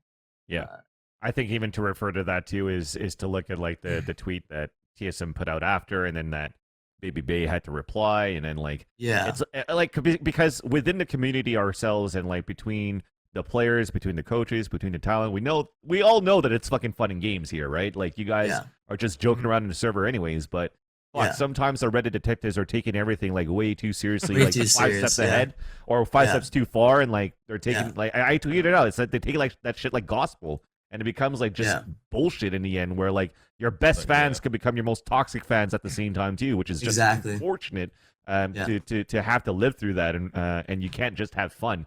But I do agree that it's not your fault. It's more definitely on the format, on how things have been going, where you guys just want to have fun. You've already qualified. You've done the heaviest lifting already to make it to the NA regionals, and now you got to mentally reset as fast as you can, because the NA regionals are only a fucking next week. So if you could unplug right away, you'll unplug right away and relax, and then get back into the lab for the next time. So that's totally understandable, and I think it's definitely something that's going to be fixed next year. I'm sure Riot has kept their ears close to the ground to make sure that it doesn't go again next year. I mean, we had a day off yesterday, and we're like, yes, like yes, thank you. Yeah, exactly. I mean, we had to cancel come out. Yeah, we had to cancel on a couple teams. Sorry to those guys, but we needed that. Like, we needed it. I'm sorry. Like, it's grueling, man. Just, it's quite the gauntlet. Yeah. I just before we move on, I want to highlight some stuff that Chet talked about. Obviously, TSM interviewed at the end of the match, and Chet talks a little bit about sort of what he had to contend with when he joined that roster as a coach, and sort of what had to be fixed in Taylor's wake. So, there is a follow-up question here, but I want to roll this tape, and we'll get what Chet said, and maybe I can ask Trippy about it. But here's Chet's thoughts after TSM's win in FaZe.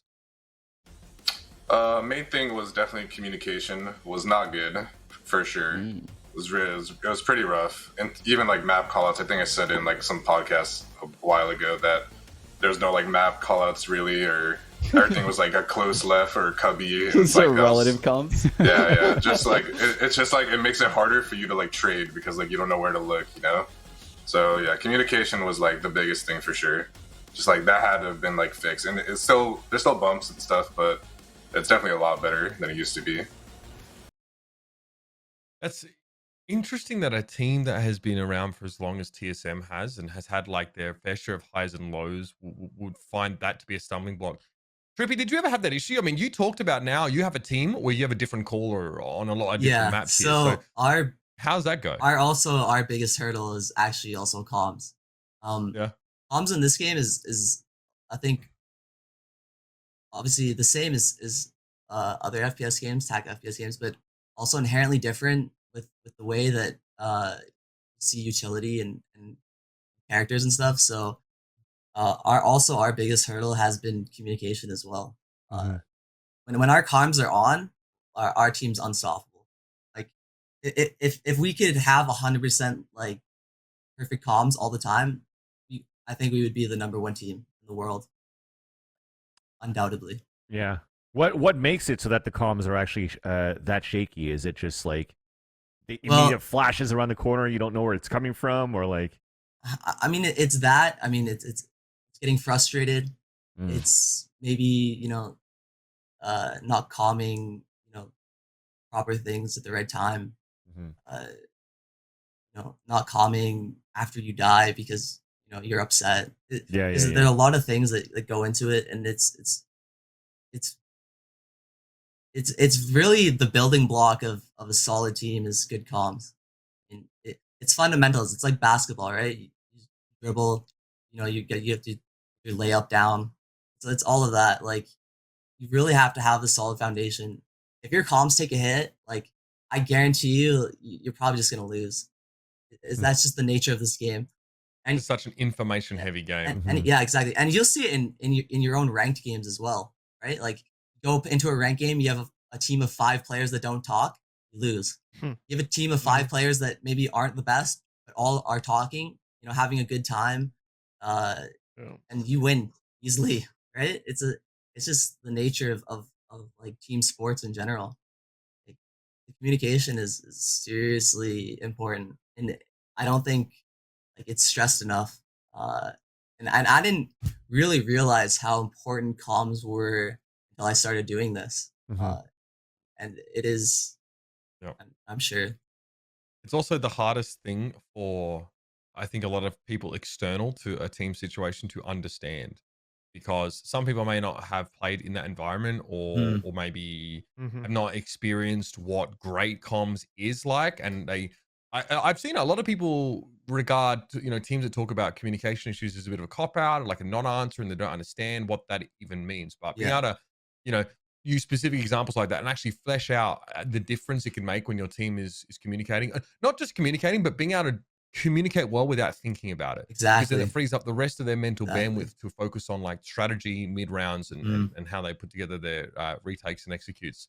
So here's our qualified teams for those that got washed away, I guess, at our conversation of sort of who's going where. This is pretty insane. I mean, pretty hard not to say that we didn't basically get the best teams in the region right now turning up. So, Rise obviously are the dark horse, the outsider in this scenario, but they're looking like they can cause some problems here. This is I don't know what you guys think, but I mean, I couldn't be happy to see these 8 teams locked in. Super happy on my end. Fuck. Go ahead, Trippy. I mean, half these teams are expected for sure. Obviously, Sentinels, Envy is super consistent. XSET has been like very consistent as well. They're a great team. I think they're like overlooked for some reason. They definitely put a lot of work in. TSM, that's sick to see. Finally, they've broken their curse. Yep. And then LG is also like fairly consistent as well. I mean, I'm not surprised to see them either. I think any one of these top 8 teams right now could take number 1. Just depends on the day. Depends how everyone's feeling, you know what I'm saying? So yep. I definitely feel that. I think even for teams that didn't make it right now too. Well, even now I don't even know, because at first we would like to say, oh yeah, the NRGs and the Cloud9 Blues of the world, but no, that has, unfortunately, I think my opinion for those teams has changed a bit from their past results. But looking at the current 8 teams right now, I think outside of Sentinels, where technically should always be consistently at number 1 so far, the rest is just like, we're always saying, okay, even my community says Envy's always top 4. Okay, well, if Envy's top 4, who's actually number 2 and who's actually number 3? And you look at these other 7 teams, it could be fucking anybody at number 2 and number 3 at this point. Exactly. So I do agree with Trip at this point. It makes the prediction so much more difficult, and you want everybody to make it through, but you can't. Yeah. So Trippy, mate, obviously, a really grueling run for you guys. You end up in the money, end up qualifying. It's a great end of the story. You had a day off yesterday. Yeah. What's up next? What does the next week or so look like for you guys? So the next week is going to be a lot of scrims, a lot of server work, a lot of notes on my end, and then a lot of me VOD reviewing these 7 teams. Yep. Just Yeah. in the tank. Yeah. I'm working for that dollar, homie. Yeah. Like, yeah. I mean, I like it. It's gonna be fun. And I think we're gonna have some new stuff to come out with the next week. Okay. And you won't see the same shit that you saw in the past tournament. Nice. I mean, I love to hear that, Trippy. I mean, we're lucky to be able to get you here, mate. Yeah. I know how busy it is, so I just want to thank you a bunch for coming on the Awesome, show man. again to bless us with your insight. Thank you guys for having me on for the Thanks for second coming, time. brother. Super fun. Always a pleasure. Cheers man. to more. Thank you. And Cheers. and we'll be back after the break, ladies and gentlemen. We're going to talk about VCT EU. We're going to unleash Mitchman, and of course, we're going to bring in Yinsu to help us break down the action. So stick around. More Valoranting on the other side of the break. Well, ladies and gentlemen, that was a very pleasant and cordial tete-a-tete with our good friend Trippy. It's time to get to the toxic part of the show. Oh, yes. We're headed across the pond, ladies and gentlemen. We're going to talk about VCT EU. And to help us with all of that, and also to help us keep Mitch in check, we are back on the show again. Yinsu Collins, thank you so much for joining us, Yinsu. I don't know why you keep asking me to come back. I feel you haven't like figured it out. I feel If you have to ask, you'll never know. That's yeah, I feel like I'm just fluking it at this point. Representing Team Liquid, obviously, I have Love to. I don't know where Mitch's Team Liquid hat is because I've seen him rock an Alliance one a couple of times now. Yeah. Yeah, I had the Guess- shorts as well. I didn't show them off on the stream, but they're in the wardrobe now. They'll be there a few months, I guess. Oh, Yeah, if you end up in LA, you need to bring the shorts. I think that's the only way to go about it. True. It's gonna be warm still. All right. I mean, you guys been busy. VCT EU, what a week. We've had El Oof. Clasicos. We've had some really great close games. We've had definitely some, interesting results. I think Giants Gaming are a story that continues to sort of surprise a lot of people. But I want to start with maybe one of the saddest stories. I am stunned to see Vitality fall out in the lower bracket round 1. This team was looking so promising coming into this tournament, and what happened? I'll just really quickly say one thing before I move on to you, Mitch. I personally wasn't that stunned. I don't know how you felt about them not making it as far. I was surprised with the BDS game in particular. Like I knew when we opened up and they were up against Liquid, that's a tough game and they're probably not going to win it. Yeah. But they took a map. They looked decent there. I didn't judge them too harshly. It was mainly the previous matches, the fact that Wave, Nip, and Heretics were knocked out by them. That was what gave me a little bit of faith in this roster beyond what I'd ever achieved before. And I do think that they looked better. But this BDS match really caught me off guard because when we were watching it, I had said things about BDS like that team is they've fallen off recently. They're not really the same team that they were. Like I don't think the meta has been very kind to them. But the fact that they managed to beat Vitality here completely threw me off in the sense that now I don't even know what I think of this Vitality roster. They had some great games. They had some good showings against top level opponents. The Liquid game, as I said, decently close. And then it just falls apart when they come up against BDS. And this is, if you're not able to put that level of consistency forward, I don't know that I believe in this team kind of sticking around in the long run. Oh, We had a vintage Logan showing in map 1 of that series. One of them classic 30 bombers on Bind. Do you really think though that this Vitality team is destined for the dumpster? Do they have let me check what their points are like, but I'm pretty sure they won't have any. So they're out of they don't, but I they're running think for that 6 months. I think they never managed to properly utilize every single player on this team. I think when they first formed the roster, there were definitely kind of, I mean, on social media, I think people weren't so kind about their coach. I think the coach got a lot of slack in the beginning of this roster. And then people were really excited because this was like, at the time, the quote unquote, kind of the handcrafted super team. Like people were pulling players from different rosters, breaking up Penki, for example, and all of that jazz.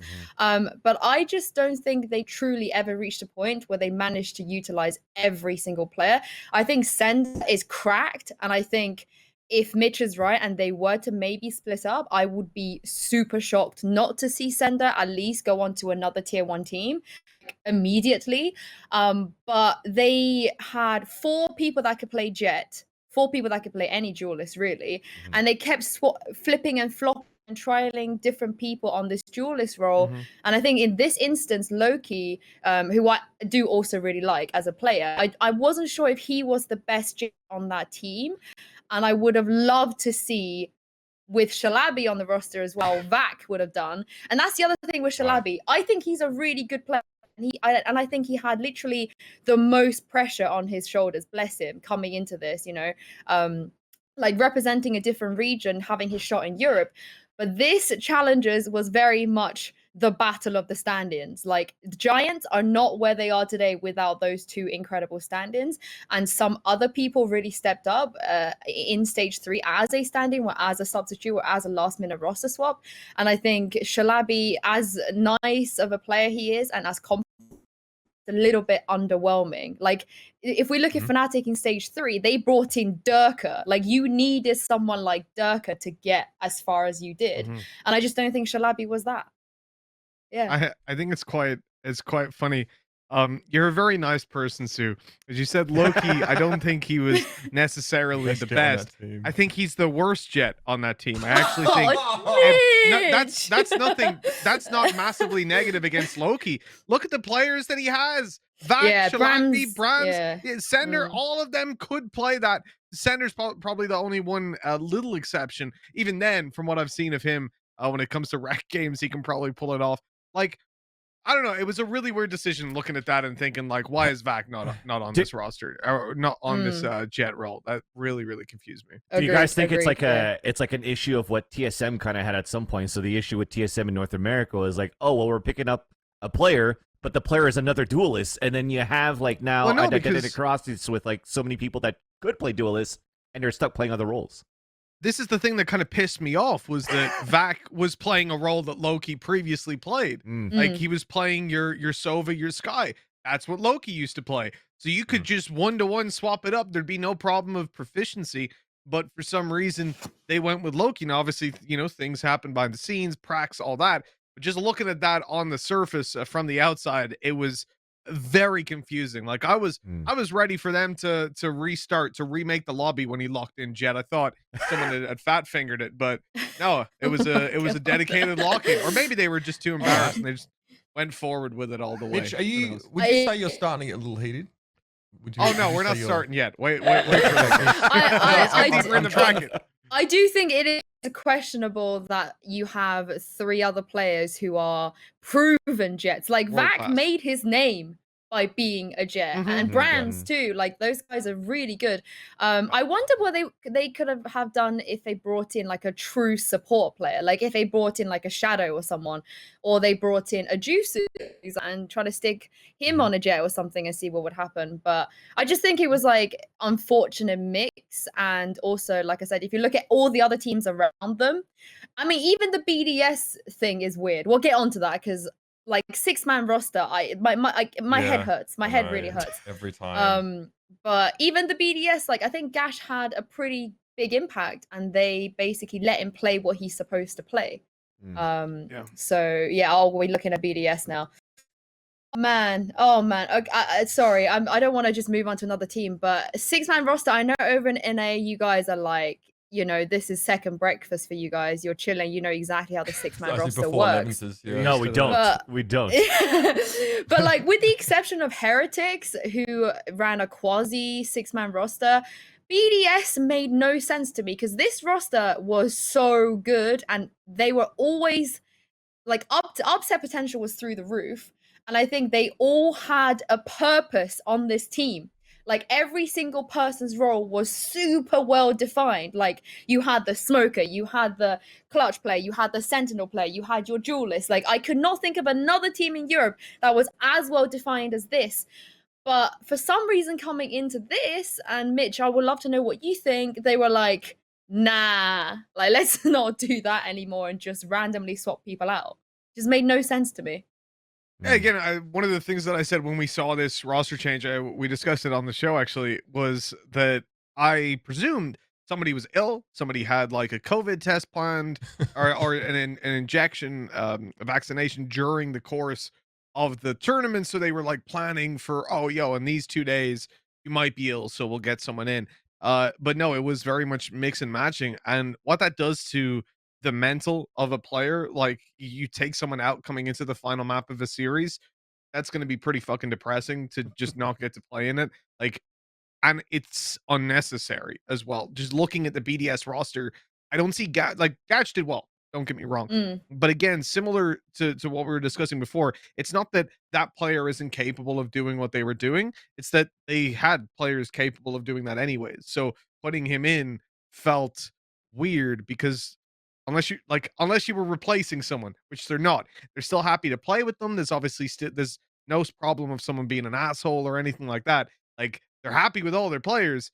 So why is the 5th guy in when it doesn't seem like a necessity? That said, I don't think that was necessarily, a huge downfall for them. They still managed to do better than NIP and so on. But the reality is for this team, for Vitality and for BDS, I find it very hard to see their future now because they have nothing for 5 months. Like, it's so tough. Losing that game knocks you out of the running for the entire rest of the year. And now the reason, like I'll say, Vitality will probably disband is because looking at it, it's not the kind of team that I would sit there and say, oh, we need to keep this together. Look at how much potential there is versus what they could have in a couple of months with the free agents coming out as we come up to the next VCT or whatever system awaits us next year. So unless there's going to be some decent tournaments for them to play in and like some actual motivating 10, 15, 20K tournaments, I don't know why the rosters would keep them around, which is pretty devastating to what that could do to the scene. Yeah. Also, Mitch, why do you have like an empty chair behind you? Sorry, it's really I just noticed. So I've got a lot of Like, chairs. I've got like too many damn chairs. It looks like a really particular placement. Like you want people to see that you have a chair behind you. Right. So the problem is spin it a little bit. I've been remodeling, so there's just like a big gap in the squares, and it doesn't look very, very good. So I've just chucked the chair there. Kind of blocks it up. No one notices. Does it seem like a flex? But now I can't unsee it. It just looks like you're waiting for someone to come back. There's a chair in the way, so yeah. just open your eyes. It's very easy. Like, who's joining us? Like, is someone just gonna walk in halfway through and sit coming down? in now. Yeah, he's gonna join he's up. playing. He's spamming Legends of Runeterra. Yeah. That's it. Hey, my guy's been playing New World as well. I'm about that. It's nice. None of my homies playing New World, but I see Mitch tweeting about it. So maybe I had to play EU servers. Let's do it, bro. Let's do it. Hell yeah. That game actually. All right. Anyway, it's good. Anyway, let's move on because if we haven't got Mitch angry enough already, I'm hoping that this will push him over the edge. So we're gonna go plus ultra, bitches. What the fuck? When I saw map 1 between Alliance and Fnatic, I started to believe. I started to believe Alliance could make a run. Kadavra looked really good on Haven on the jet here, but it was not to be, Mitch. No, it wasn't. That Haven broke my heart, but I did say as we were going into it, and I've said it every time, we as a team, Alliance as a team, do not do regulation in Haven. We might as well just start it in overtime. I think, honestly, if teams will agree to that, that's how Haven should be played from now on. Right. So just no economy. Yeah, just ignore that part of the game. Exactly. Fuck it. Just whoever, it's like tennis. Just start on deuce. Whoever gets the 2-round lead, let them have it. Because it's been pretty ludicrous actually since the meta came out, since Astra came out. I think moving forward, we've ended up seeing like Haven become much more even. Like OTs seem to be incredibly common, and then on the other end of it, split has become so defender sided in a lot of the games. It's kind of polarized the game a lot. And in that game versus Fnatic, I felt like, yeah, exactly as you said, Kadavra was popping off. Things were looking really good. But some of these problems, like as time goes on and fatigue sets in, it feels like on Haven, there's always that little bit of a slip where you can't necessarily get that final closer in. One of the other problems, though, that you have to see is Yinsu coming into the roster so recently. Such a young guy. The pressure, from what I've heard, this was a really big deal to him playing here. The guys had recently been at boot camp as well. So obviously meeting the whole team and getting used to that. And I think that this is one of the hurdles in his career of playing on that first major game versus a big team like Fnatic and learning from that moving forward. I think if we reran the series again, Alliance would look a lot better. We've got the Rix versus Alliance series here. This is the lower bracket game they fall down to. I mean, this is a heartbreaker, really close series. First Haven, where again, like there's a lot of nice jet play. We move on to Breeze in this particular series here. Which now I don't have the data here. Who picked Breeze? Was that Rix? Do we know? I could probably look it up for you if you want. I can scroll far back enough, but I'm in the Discord, but I CBO. Yeah, but they weren't gonna play Icebox though. Let's be honest. After what happened against Fnatic, that probably wasn't the best thing to do. I love how Mitch still says we. Bias caster, am I right? Royal we, of course. Bias caster. I mean, I wore the hat. I wore the hat on stream. I mean, so I think picked Icebox in that Fnatic series. Yeah, that was a map that they wanted to play legitimately, but here it doesn't seem like the case. And I bet Mitch is devastated now. After you left, they brought in another Irishman. You could have had some real fun there. It was right as I was leaving. You know, it was like, Mate, you know, we got if I know Neeks in, anything from he's being in there Insomnia coaching. lands, You had a few when days. Irish people get together, it is fucking chaos. Oh yeah. Oh yeah. That's why we've got Firoth, who's basically Irish. He played in Irish land, so we've accepted that. Oh that's, my god, that's enough.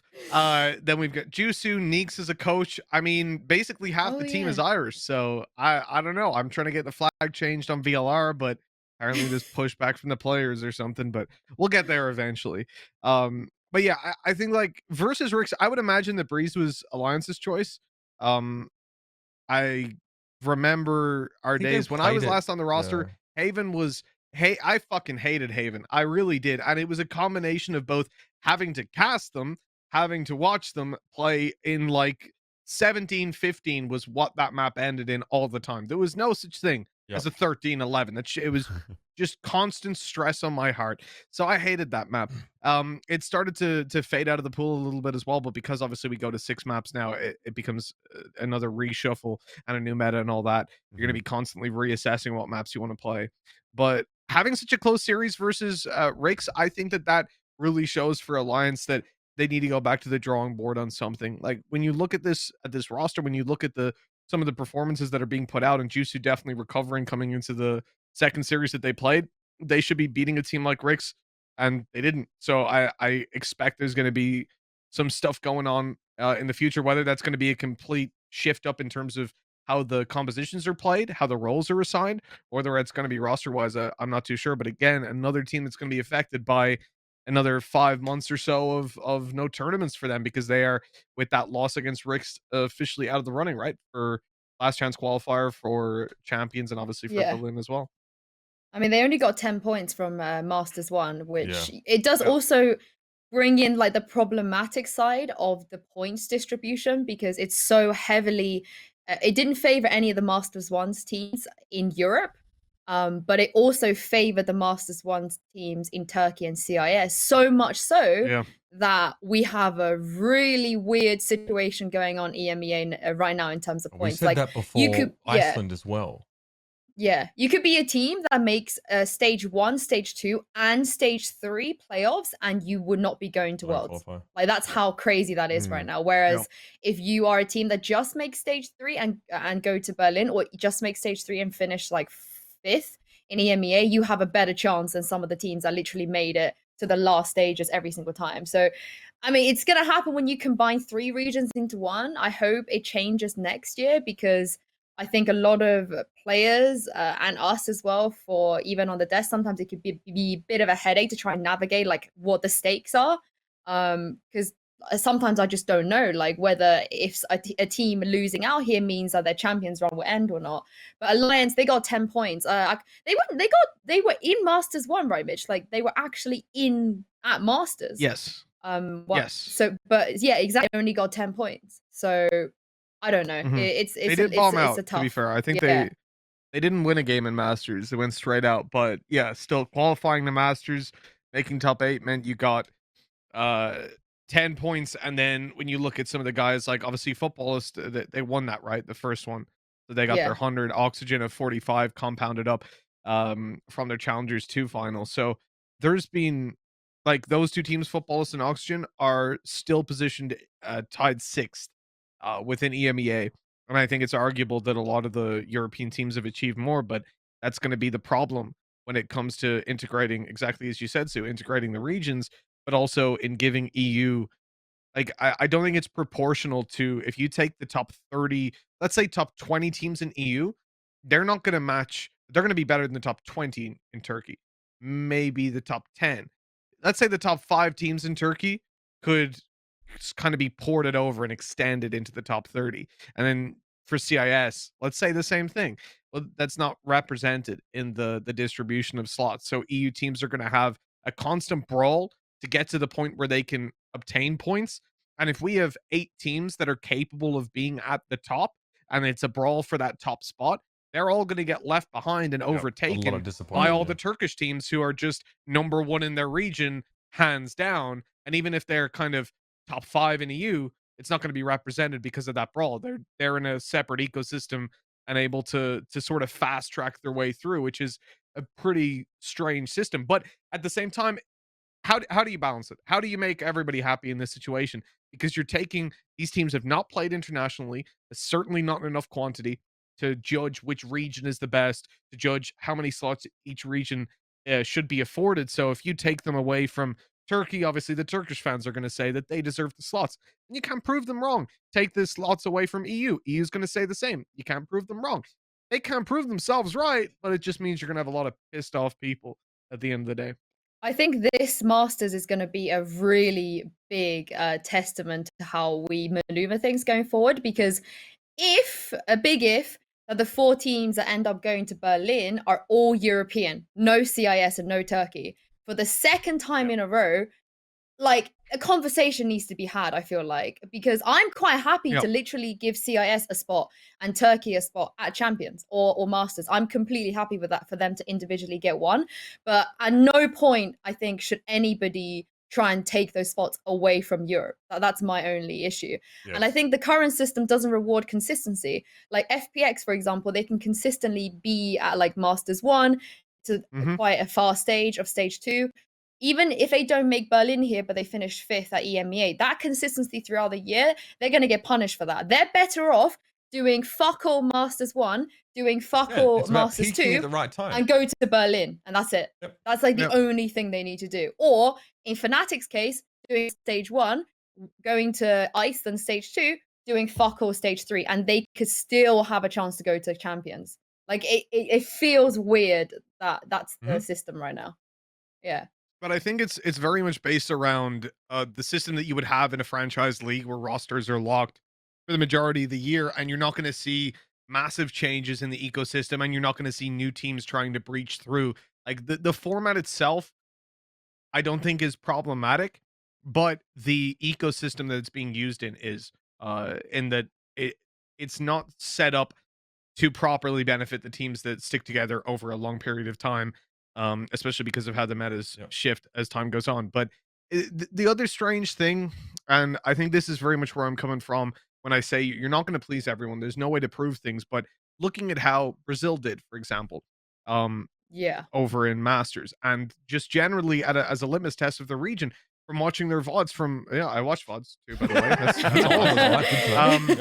all from watching their VODs before Masters, I said that they didn't deserve 2 spots. I said there's absolutely no way they should have 2 when EU and NA have 3 each, right? We're tied up when it comes to champions, and Brazil has 1 less.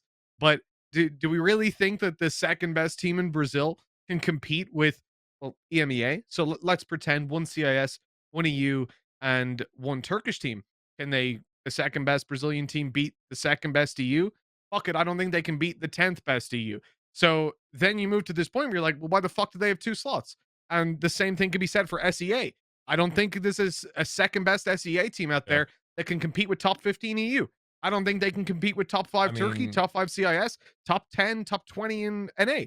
So why the fuck do they have 2 slots? Because you could solve the problem. This happens at the Olympics as well, though. Like there are like, for example, America has like 5 candidates for the women's freestyle 400 meter swimming finals. Only 1 gets in because that is a concession you have to make when you try and globalize an event. You know what I mean? It sucks, but then the only thing you can do is be intellectually honest and take a strength of a region into account when you're analyzing teams. That's really all you can do. You know, it's totally fine to sit there and say, yeah, fucking Oxygen maybe are a better team than Sharks, but because of the way that the regions pan out, they can't be here. And I've literally seen teams move regions to try and circumvent this issue. A lot of teams in Korean League of Legends moved to China, or a lot of players got bought by Chinese teams, were happy to go because they could actually win, something in those events. And actually, that ecosystem started to develop. And Overwatch teams moved from Korea. They started competing in Southeast Asia for the same reason. So yeah, I mean, I would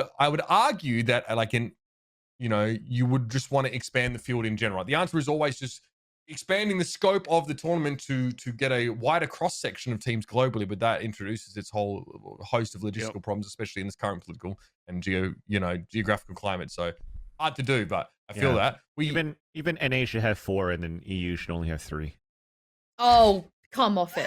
come off All it. right. Come So off Sentinels it. did well. Stop it. Stop it. V1 didn't do that great, and they're Mhm. let's see how they do in Berlin. Oh, never mind. Yo, Okay. Oh, yeah, I'd love- honestly, Same for yo, Fnatic. y'all Actually, it would have be not nice to- CNED. Yeah. CNED will literally like. CNED will fuck you up. Yeah, Like- CNED will end people's careers. You've got Berlin, to, I'm telling you've you got straight to up right hand now. it to like Yeah. European. At least Valorant fans, because their Masters vigor 3 is- will have like some sort of like V1 with potentially oh wait, oh yeah, as well. Oh shit.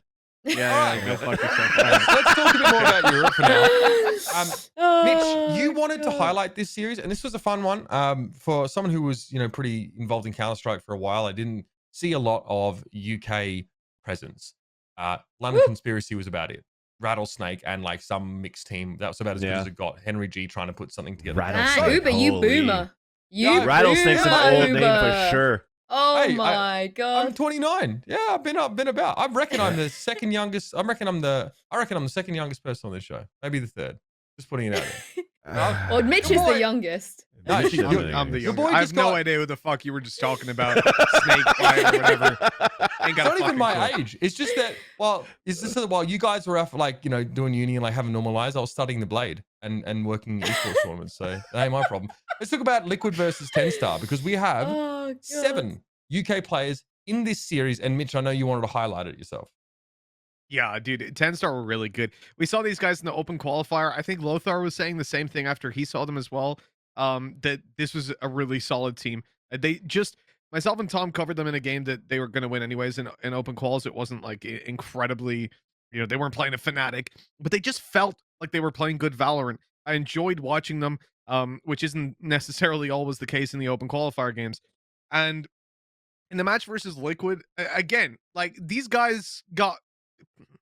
There was no easy way, realistically, Go on, for them lad. through.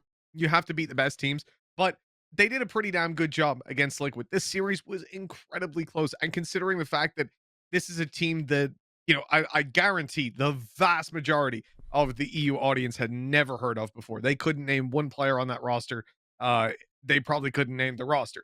So the fact that these guys came in and surprised us to this extent, showed more depth, and showed more UK players. That's the thing. Where the fuck are these guys coming from? Like, they've been around, they've been playing Counter-Strike, like Boaster as well. Like this is guys, they were never tier 1 in CS. They're kind of off your radar, and all of a sudden you give the UK guys a chance at Valorant, and they're just fucking gods. It's scary. And again, why are there not more fucking Irish people in here? Mhm, We need Yeah, more. I mean, I think it's just some fun facts. A couple of the guys on this team used to team with your Boasters and your Echoes and so on back in CSGO. I believe Cray and Boaster were actually on a team in Valorant together for a little bit before they kind of went their separate ways. I know Russ was supposed to, at one point, Boaster really wanted him to try out for Summon FC back when Summon FC were being Right. formed. So like these are names that if you're from the UK scene, you know these guys, they've been around. And I think because there were so little opportunities in Counter-Strike, and because the UK was a shat on and basically a laughing stock, let's be honest, in any shooting game,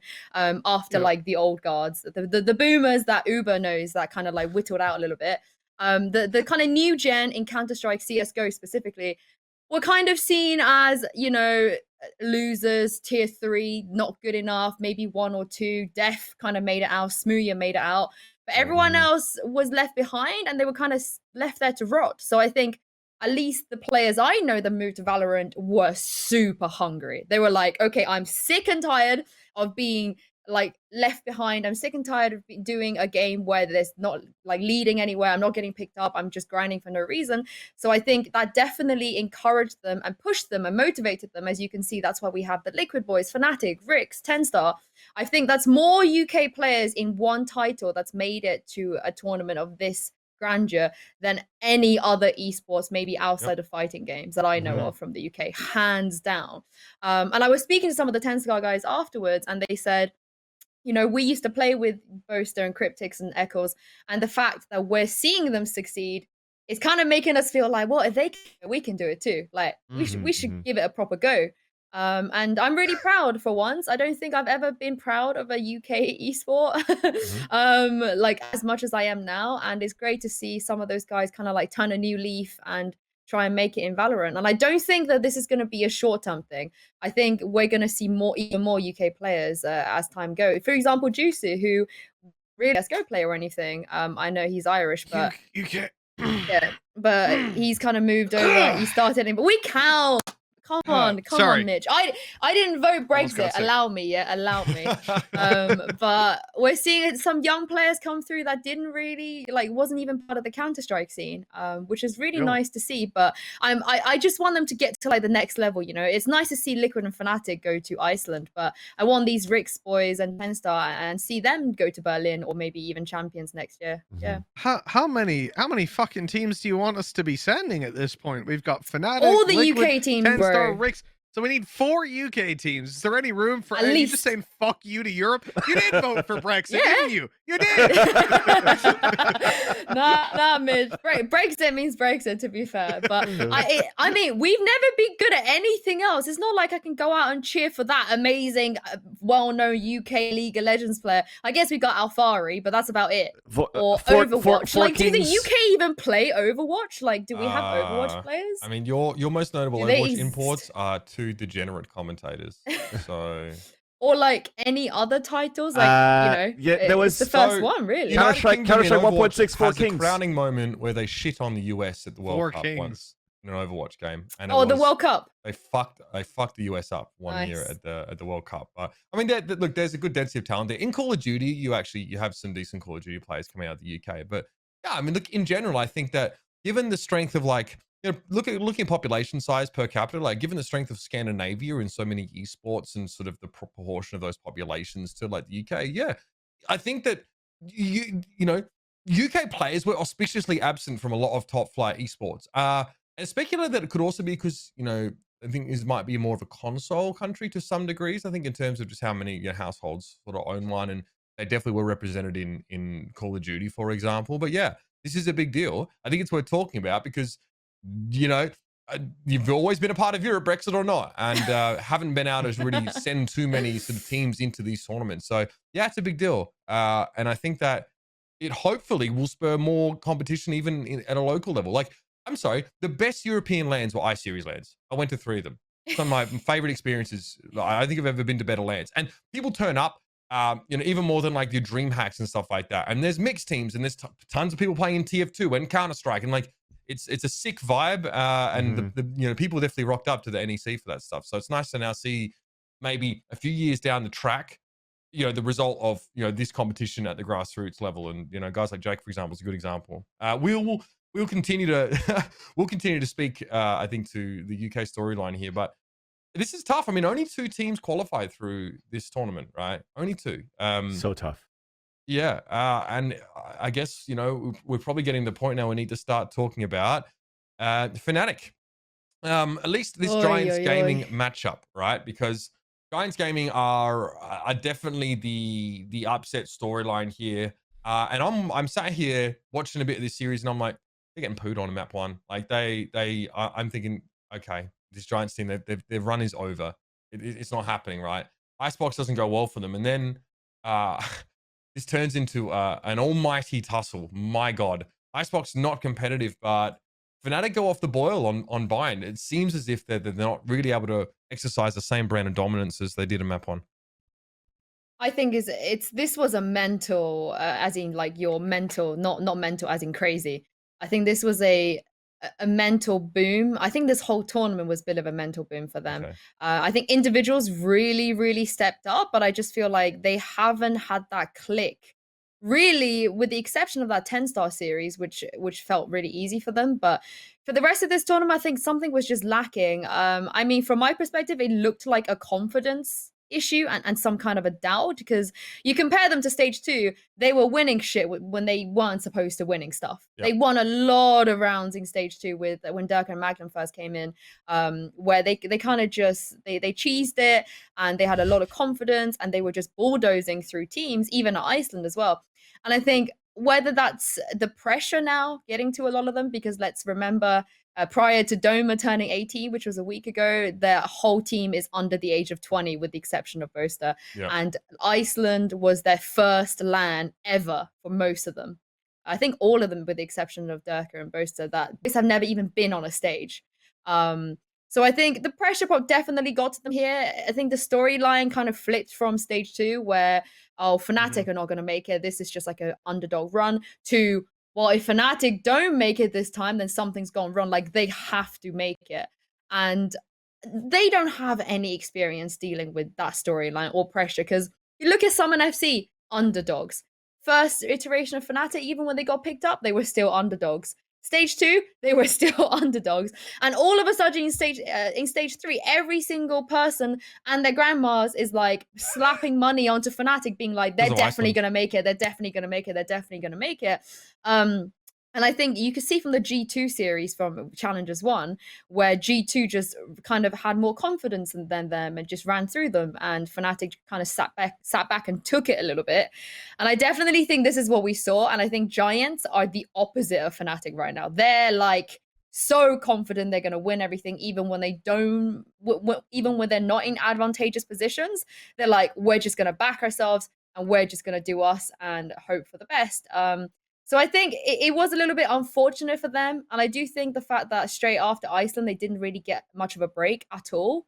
Meanwhile, everyone in Europe was grinding every single tournament, and everyone had their kind of like sights set on Fnatic, right? Because they're the team to beat now. So they've come back to Europe like with their big dick swinging, being like, hey, we're the second best team in the world.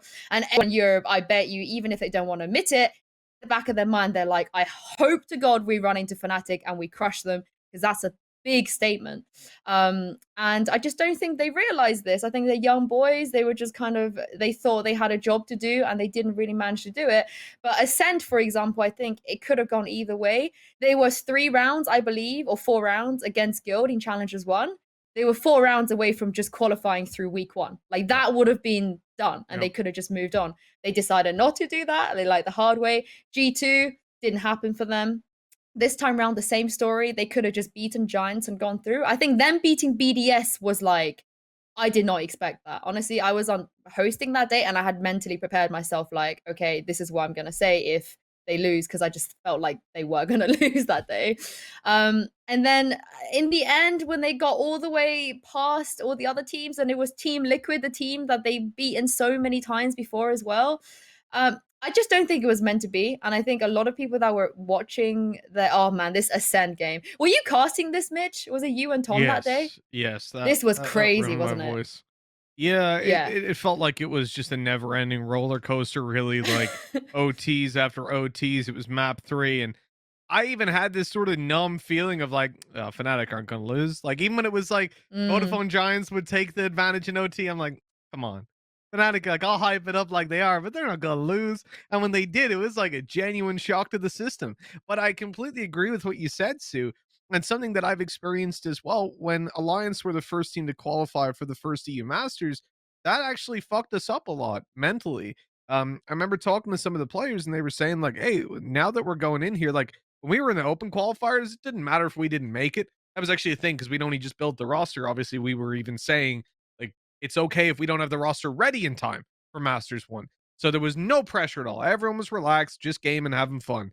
Then it got to Masters, and all of a sudden everyone was like looking at us differently, you know? You could even feel it in the pracs. Everything just became so much more different, and obviously orders of magnitude for Fnatic in that regard, because they did so well internationally. I can only imagine what it's like then coming back and trying to put in, because it's not the same kind of preparation anymore. It really isn't when you're coming up against these teams who have their eyes, their targets really on your back. You're then in a position where your preparation has to change, the way you look at a series has to change completely, and your opponents, they become almost unpredictable. At times they'll have you read like a book. They will have done their homework for sure, and you may bet that they've done more work than you, no matter how much you put in, because it means so much more to them to beat you than the other way around. And it's mentally exhausting then going through a bracket where every team has that approach to you. So I definitely respect them bombing out the way that they did, but the fact that it happened in both tournaments, I think it says something greater about the EU region and how deep it is really when it comes to the talent pool and the teams that we have, further reinforcing that we should have more slots. But anyways. No, you know what? I'm on board with that. That's fine. I don't mind Europe having more slots. I'd like to see a bit more of the depth of that field. But Yeah, you, actually, what you it's just fine. described there, Watch them lose that more. Fnatic was dealing with, do you think that's what happened to Liquid? Because they got rolled in their matchup against Giants. Now, obviously, like, this is this their qualification game? This upper final?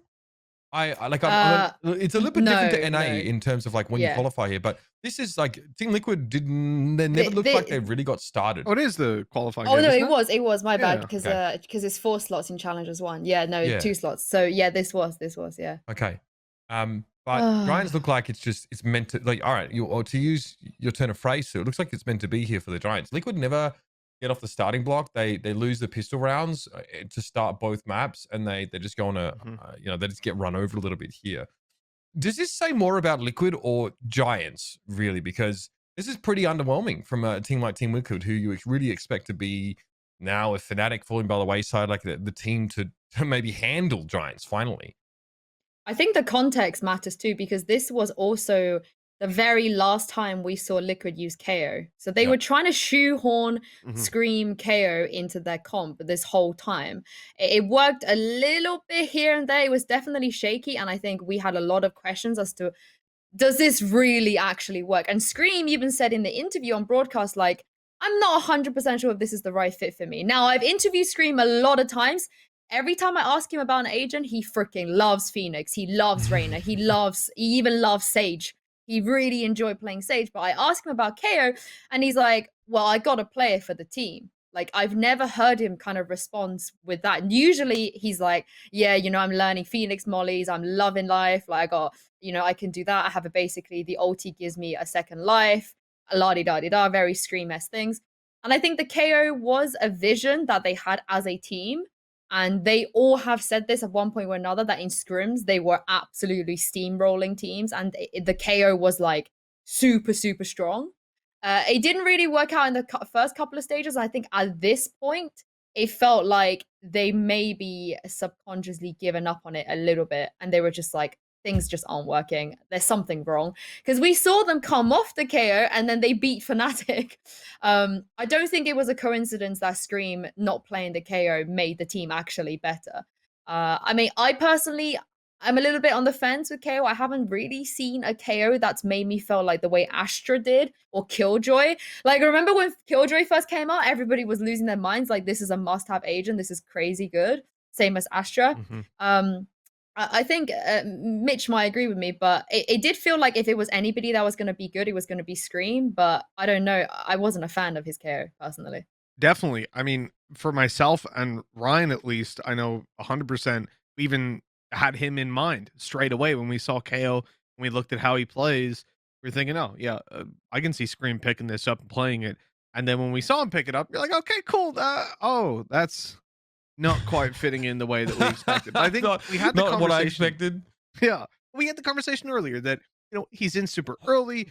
Teams haven't had a lot of time to really adapt to him, and I feel like we will see a lot more from KO in the future. But do we want it on someone like Scream? With the way that Liquid are playing it, I don't think so. I think it has to be a complete reimagining of exactly how you're going to come and bring that to the table. I just feel like still perplexes me though. I like. Well, you don't think one the agent KO maybe made a difference? If Scream was on a Reyna or a Jet here, definitely it would have made a difference, 100%. But enough of a difference for it to be a complete roll, I don't think so. I think that Liquid versus a team like Giants, who are so new as well, they should almost be able to come in with a fucking random lock pick of 5 agents and do better than that. It's an unacceptable scoreline, and I'm sure that they view it the same way. And there's no, put it this way, if this happened in the grand final, we would say that they didn't give a shit and they were messing about and it was trolling and whatever. This is the qualification match. Yeah, you wouldn't even think about it. But the fact that it's qualification, there was no messing about. Now, they were definitely trying some new things, definitely trying to continue shoehorning in the KO and see how it fits. But I think some more in-depth looks are definitely needed into the VOD to look at why that happened. And one of the things I would say is that David P, I would guess that I was his biggest critic when he came into this game. Oh, you are Like, definitely one of them. yeah, I was relatively against him as a player. And I think, and this is something I've even messaged him about, so I'm very comfortable talking about it publicly. Like when we started at the We Play event, the We Play Ignition series must be a year ago at this point. David P was just coming into the roster of G2. That was with like the and virtual set and the sort yeah, of like the AR, retro spacing. so That sick. was lit. Yeah, Yeah, nice. when I got to do 2 games from that sick studio and then got a positive COVID test and had to Yeah, lock you myself were in. literally I having a was- sick event. Yeah, Oh, no. yeah. Shout out to James, by the way, for just telling everyone I was shitting myself. Yeah. that was great. Talking but about yeah, how what- sweaty you were. We saw that on Yeah. camera. It was pretty fun. Yeah, I was. It was just Oh. warm. I didn't actually have COVID. I was all good in the end. It was a false positive, but like I was lucky as well, dude. Just on a sidebar, like they were texting me every day, and like every like 3 hours they would text me because they needed my temperature, and they'd be like, "Are you okay? You feeling good?" And I was like, "Thank fuck I'm not like a drama queen." You know, if I was scraying like, "Oh, I'm sweating and my if you're like stomach a is sore." hypochondriac or something like that, it would be Yeah, the yeah, and worst then it's experience. like, yeah, you don't have it. You're like, do I have the flu or something? But yeah, like when we were over at that event, I was very vocal that David P was like, I didn't say it because we weren't allowed to swear, but dog shit was close to what I said. Mentally, certainly the fact that obviously what he had done to the Heretics roster in Counter-Strike, if you don't know about that, go and look it up. It's a long story, but essentially stole the spot of the team by using the rules to his advantage and booted out all his teammates when they dropped him from the roster. There were a lot of things that you'd heard in the Counter-Strike scene as well about his communication, about his personality, maybe not fitting in. You look at the G2 roster back then as well, and you're like, well, maybe they don't need another negative personality. They've kind of got a team of them. And then I turned around completely at that event. From watching him very closely on the analyst desk and seeing how he was playing, I started to really enjoy him playing. Still put the caveat out there of like, personality might be an issue and that sort of stuff. When they dropped him from G2, put him on Excel, again, I had absolutely no faith in him in that roster because it just was, Biggie was playing. But when it comes to Vodafone Giants, I actually think that, again, can't comment on the personality or any of that sort of stuff. But I know he's a lovely guy from the conversations I've had with him. It's more so like, do people flame when they die? Do they react negatively? That sort of stuff. I'm not saying he's a bad person. But his lurks were fucking unbelievable in this game and for this team. The amount of information that he garnered, like I'm not even talking, he top fragged this map. Who gives a shit? He was so instrumental to how they were playing, especially like on Ascent, for example. Dude was constantly pushing down mid, getting them a shit ton of information. He wasn't overcommitting to fights. There were times where like he would take an opening pick, grab it, and then fall back instantly. Even though you could see that little bit of it, I could just get another if I just peek that corner again. And he would bail back, play very safe. I was a big fan of David P in this tournament in general. I think that you would be hard pressed to find a player to plug into this roster and find the same level of success that they did as you would with David P right now, which if I was looking forward in the future from a year ago, I would probably punch myself in the face for saying that, but I gotta give him props. I feel like Very I'm fast, my yeah. guy. I feel like I'm the only person that's just always liked David P. I've always he's never been toxic towards me. He's been the Oh, yeah, opposite. He's definitely always not. been He's a lovely like guy. super kind towards me. And I know there's like Same. Reddit threads out there made about how he's toxic and stuff, but I've never witnessed it. I've never really kind of understood the picture that people were trying to paint around this player. Admittedly, Mitch, I'm inclined to agree with you at certain points that maybe he was playing on rosters that just didn't work, or he was underperforming in one way or another. Like he hasn't been as good and as consistent as he is now, I feel like, for a while now. That XL project was really strange. Like I mean, we could have a whole podcast about it, I feel, because it just didn't make sense. Like the whole roster that formed there, and I think maybe it definitely didn't make sense with David P because he didn't really achieve anything with them. Yeah. And I don't know if he was the issue there or they could have solved it some other way. But on Giant, I know that he's getting a lot of guidance from Pipson, and obviously Pipson kind of like moving away from a player into the coach role has made a really big impact for this team as well. And then bringing in Ambi as well, we can't forget that he's been doing really well too. I am beyond happy for David P. Like the redemption story is great. Like this is what we kind of need in the scene. We need to give people these chances to like flourish and see them do well. I think technically in the game, I'd say that he probably had one of the biggest impact at stage 3 with these teams at main event than anybody else. Mhm, I would love to see them play against Ascend. Like, I would give so much money to see how these guys do against a roster like Ascend. But he, for me, was MVP of the week. I know there's a poll on Twitter right now about MVP and Screams in it, so I'm gonna guess and say that he win. But I think he was MVP, and I do hope that this is like a new chapter, that people stop kind of just associating him with other things that aren't actually important to the game, aren't even relevant at this point to a degree.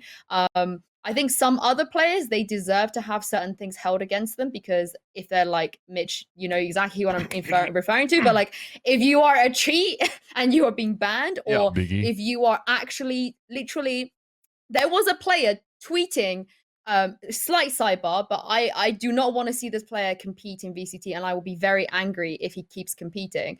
But he literally tweeted, women shouldn't play video games, when the Game Changers tournaments were announced. Like, he tweeted at Game Changers, I don't want women competing in Valorant. And I was like, and he's on a team, guys. He's on an actual team. And I was like, this guy, I'm sorry, but you cannot tweet that as a pro player. Like, what the fuck? You can't tweet that as a member of society. What the Yes. So for that, in that instance, I will keep bringing it up, and I do not give a shit if this guy. I don't know who it is. I can't remember his name because he's so irrelevant, but I saw him competing in VCT stage 2 and stage 3, and I did flag it up because I was like, yo, I'm not going on broadcast if this guy is playing. I'm just not. I'm sorry, I'm not. But if he wants to, if he tomorrow he joins, I don't know, G2 or something, I'm going to be very vocal about it, and I will never stop being vocal about it, because that's just no. But however, a Reddit thread saying David P was toxic in solo queue, like, we need to, you know, irrelevant. come on. Like, we need to. I think once there's like a a hate boner for someone like him, like, people will probably go digging a little bit more. And I think he, you know, was on the receiving end of a lot of rumors. Yeah, one of the problems that I think Dave will have in just his career in general is the situation that happened in Heretics, because a lot of his teammates basically got knocked out of their spot in MDL in CS:GO. So I know that I was heavily influenced by some of his ex-teammates in my initial opinion of him, because of the things that I heard of him as an IGL, him and how he controlled the team, and just didn't strike me as a great player, which is why I was just quite vocal against him, because at the start I didn't feel like he was having that much impact. But yeah, I'm pretty sure from that We Play event onwards, he's either been fantastic or good. Like, I haven't seen him be in a negative position. Haven't heard shit about him. Like, Reddit thread on being toxic in matchmaking, whatever. These things happen. The dude's a really nice guy. I've had a lot of really nice conversations with him. I basically called him an asshole on broadcast multiple times, and he's still, you know, we're still good. We're still chatting and friends. So that's, you know, testament to him, and I'm really happy to see him succeed.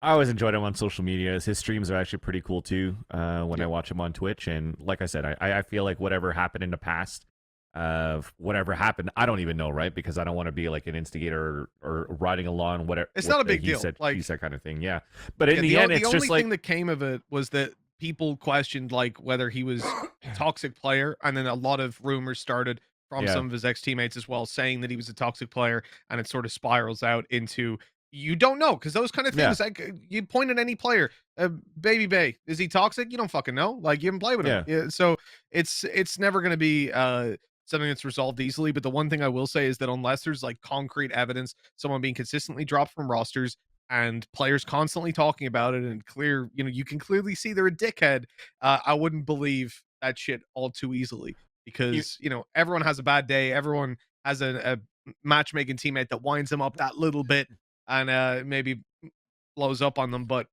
it's I think there's still hard feelings too, right? I think he tweeted out at some point there's a possibility that he might face off against G2 in the EMA qualifiers, and you know, he tweeted out to Mixwell tweeted out all brothers and stuff like that too. So I think it's just like the nature of competition as well. It's like sometimes competition could bring out some like a different attitude because you're that competitive. Yeah. I'm the same way, but in terms of like outside of the game, like and how it meshed out with David P with the rest of his rosters, I don't think it was like an attitude thing at this point. It's just like how his playstyle maybe doesn't fit well with what G2 was looking in back then and stuff. Exactly, like that too, yeah. So. Oh yeah, Vans, you're hella toxic. So I'm Yeah. super toxic. Cancel Sorry, Vans. Shut the fuck Hashtag. up. Listen, while we're talking about toxicity, let's, you chuckleheads, I want to talk about the El Clasico. All right, we got 5 maps of banger Valorant back to back. Obviously, the corollary of this is a heartbreaking result for Fnatic, right? Because qualification is resting on this game. It is one of the most brutal times to have to go up against your tried and tested rival in a kind of series that could just go either way. Can we try and dip into this map by map here? Because we had some fantastic ones. I mean, we start on Haven, and this one goes to overtime. I mean, it's expect no less from Fnatic these on guys. Haven. It always goes Yep. on to overtime. Yeah. It's just a thing. Yeah. I guess I could start off because I've only watched the first 2 maps of this series anyways too. So what I do like is like we had a small change of like agent pool for Fnatic, I think, right? So we had Doma switching over to Sky, but a major overhaul with what we see from TL, for example, from their last composition. And this is very similar to what I was saying before in terms of like, can this team for Team Liquid actually play a decent Haven, not having a Sova, where we seem to think that Haven is like a must, or sorry, Sova's a must pick for Team Liquid. They've already played without a Sova on this map already before. But the matter of fact that Link or Cryptix is playing a Cypher instead of Viper right now, and they're playing Soulcaz on a Sky, I still think it looks pretty good because you could have like the same information type of play with Soulcaz playing as a Sky at the beginning of these rounds on defense, and you could use Cypher as the camera for these retakes. And it seemed to be like maybe around that strat of how Team Liquid were playing that map anyways. Like the beginning of the round, there was like a bunch of just fault lines happening from Blink into the A choke, just so that it could condition Fnatic to not pressure that many times into the A choke point. But overall, it still came pretty close and down to the wire because it did go to overtime. It's Haven in Europe, but I think that the matchup overall for Liquid, the comp was pretty decent. But Fnatic, I'm not sure, Yinsu, if you saw anything like what came out differently from Fnatic's point of view with switching over Doma into a Sky. But I think it looked pretty good as him playing as a Sky instead of a Phoenix. And it was pretty similar. Yeah. Yeah, I think Doma's actually done a lot better than I thought he would in terms of switching over to a different agent. Obviously, he is that brain trick and has been for the longest time. They put him on the stage a little bit. They put him on the Phoenix a little bit. I think he actually looked best on the Sky outside of the Raze. And I mean, we saw Durka play Raze and he was kind of insane on it. So, he doesn't really have to be that kind of duelist anymore. Again, I think this is also a mentality thing because you got to remember that Doma was the star player throughout Summon FC and throughout stage 1 of Fnatic's journey. And then when they swapped out Mo and Chak, Durka immediately became like the obvious duelist fragging entry star player. Yeah. And if you are someone who's so accustomed to that and you have to like take a while to adjust to your new role, and might not necessarily even be a role that you want to do. I definitely want to commend Doma for the way he performed last week. I think he was really consistent, and I think given that he's given Durka the space to kind of be that player, but I actually do feel like Doma's been able to step up in loads of really big situations. I think his utility usage could definitely be a bit better on some of the agents outside of Raze. But like the kid's 17, just turned 18. He's only been playing Raze for months and months and months of this game, and they've had to basically being on Fnatic is basically being like, oh yeah, Mini and Boaster want you to do this. Oh, you can't do it? Well, you're gonna have to learn how to do it. It's very much like that, and that's why they were successful, because they did all this cheesy stuff as a team. Yeah. So I was really, really impressed with him. And I obviously we talk about potential roster overhauls and stuff. Obviously, it makes no sense for Fnatic to do a roster overhaul because they lose all of their points if they make more than 2 changes, I believe, or is it 1 change? No, 2 changes. Yeah. But even if that is the case, I don't know how you feel about this, Mitch, but I don't think the players were the issues here. Like, I don't think this roster is the problem. I don't think they could actually bring in anybody as an upgrade unless, like you said, unless if every single team, every single player in Europe becomes a free agent, then maybe as an organization you want to think about those things. But as it stands, I cannot imagine why. I can't think of a reason as to why they would remove any of the players. 100% with you. I think for Fnatic, especially because they're in the running, there's absolutely no need to change. Whenever any team that's no longer in the running for last chance qualifiers, basically those are the ones that need to really rethink it, because how the fuck are you going to get to champions? What are you going to do over the next few years? And it's more about salarying the players for 5 months when you could just drop the roster, keep 5 months of money, or 4 months, and then pick up a roster afterwards. Nerve-wracking gulf of events, right? But Mitch, didn't you sort of say that you felt like there was a good chance that something pops up to fill that gap to a degree, right? You kind of hinted at it.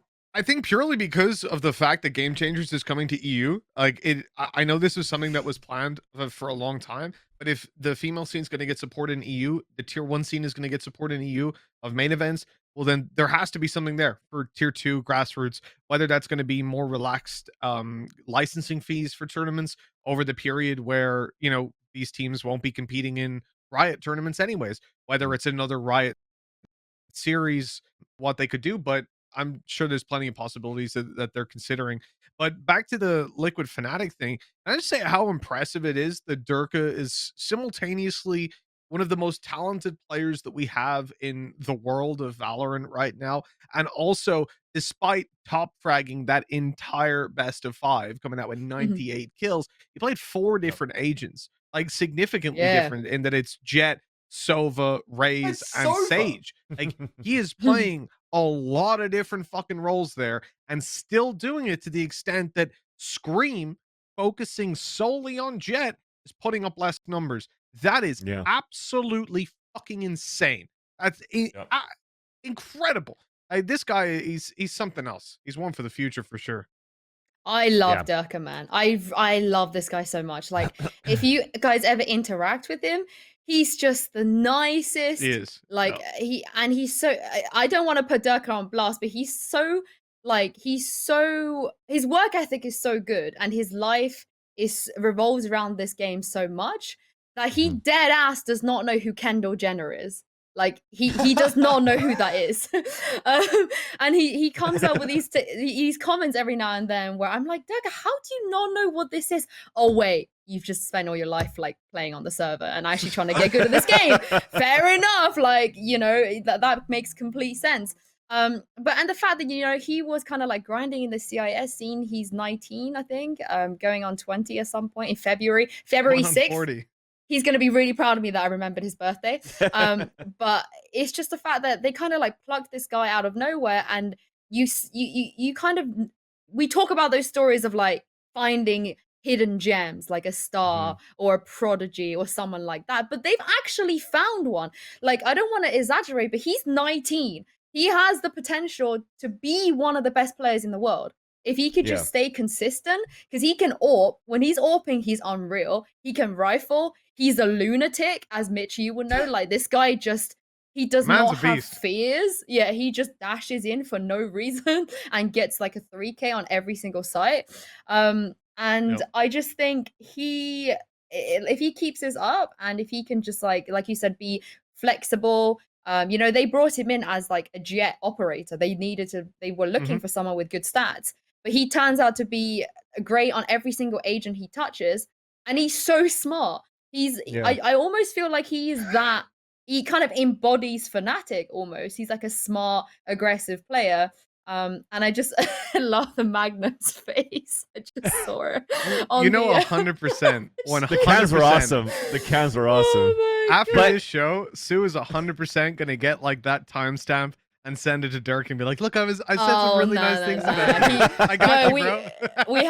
we have a love-hate relationship. It's because I always take the piss out of him for basically. There's a player called Simon Dark. Mitch will know who that is. Yeah. But, he's basically like at one point the most feared scrim god. Every single team. And now free agent. Yeah, exactly. And every single team used to kind of get ruined by him. So I always make jokes. I'm like, oh yeah, Simon Dark, he's CIS Durka. You've always lost to him, right? Like, he's always fucking you in officials. And Durka will link me like a VLR page where he got like 63 frags over Simon Dark, and I'm like, nah, you got carried, Durka, you got carried. So yeah, he hates me for that. So yeah. And I also believe, like, after looking at the series, it's like I think people are jumping the gun into like the performances of Fnatic at this point too, because I feel that we're maybe not giving enough credit to one, Fnatic, and two, not giving enough credit to Liquid. Because Liquid, before they made it into Masters 2, were always in that same conversation of being like, oh, they're kind of shaky, they're not doing that great. They had a decent run here for Masters Reykjavik, and then they get into the Challengers 1 and they sort of like bomb out. So then it's like, oh, okay, well, Liquid's back to like their inconsistency style and whatever. But then you go back into Challengers 2, they added Bacon, they put a lot of like hours, they always put a lot of hours into getting ready for these matches. And even in the series versus Fnatic, if not mistaken, this is the first time that Yampi was actually even IGLing for the team.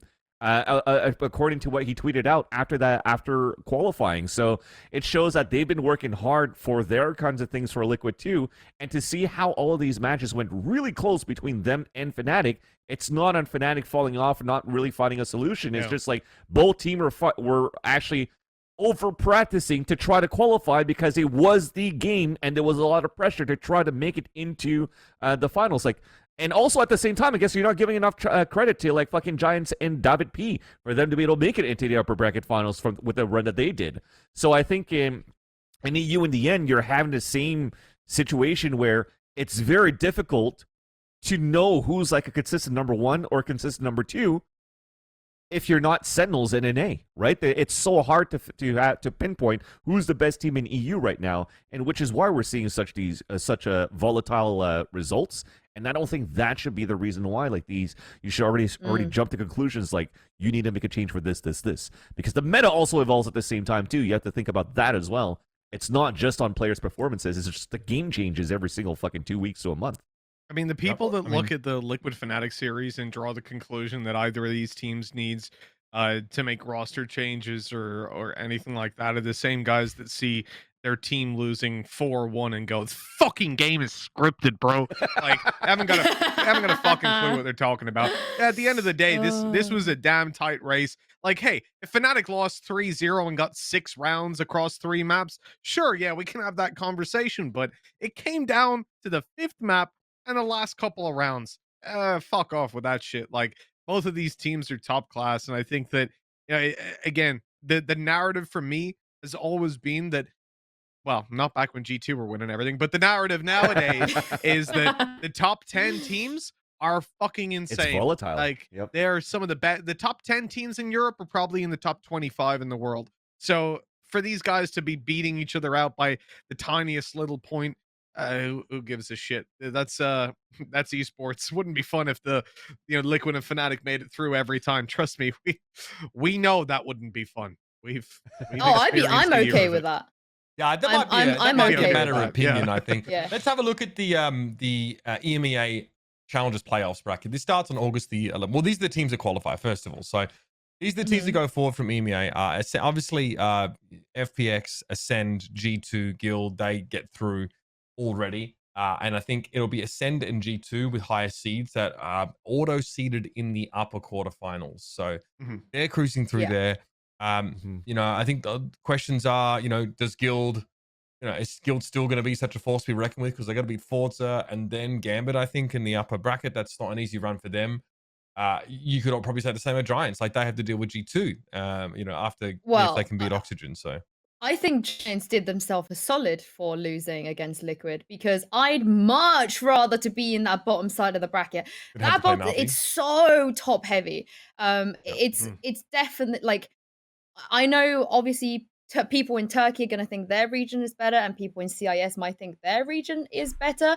But all of the Turkish teams are in one bracket. All of the CIS teams are in the upper bracket.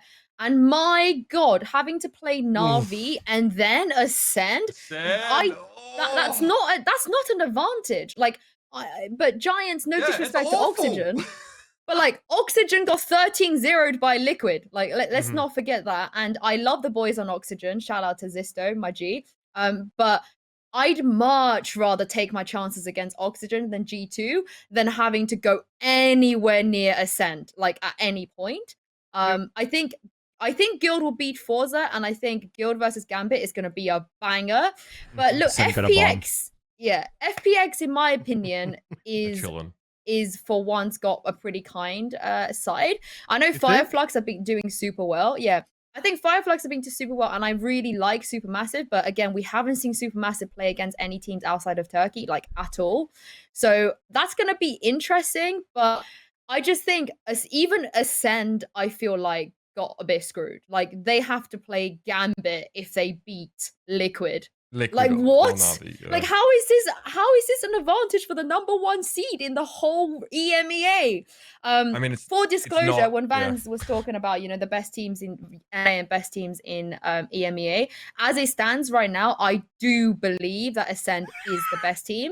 Not by like a long way, like the way Sentinels might be, but I do think they are the best team right now and probably the scariest looking team. Which is why the top, it's so top heavy that it actually makes me feel a little bit ill. I think I feel that Liquid, yeah. they could upset Ascend, and if they don't, Guild probably could.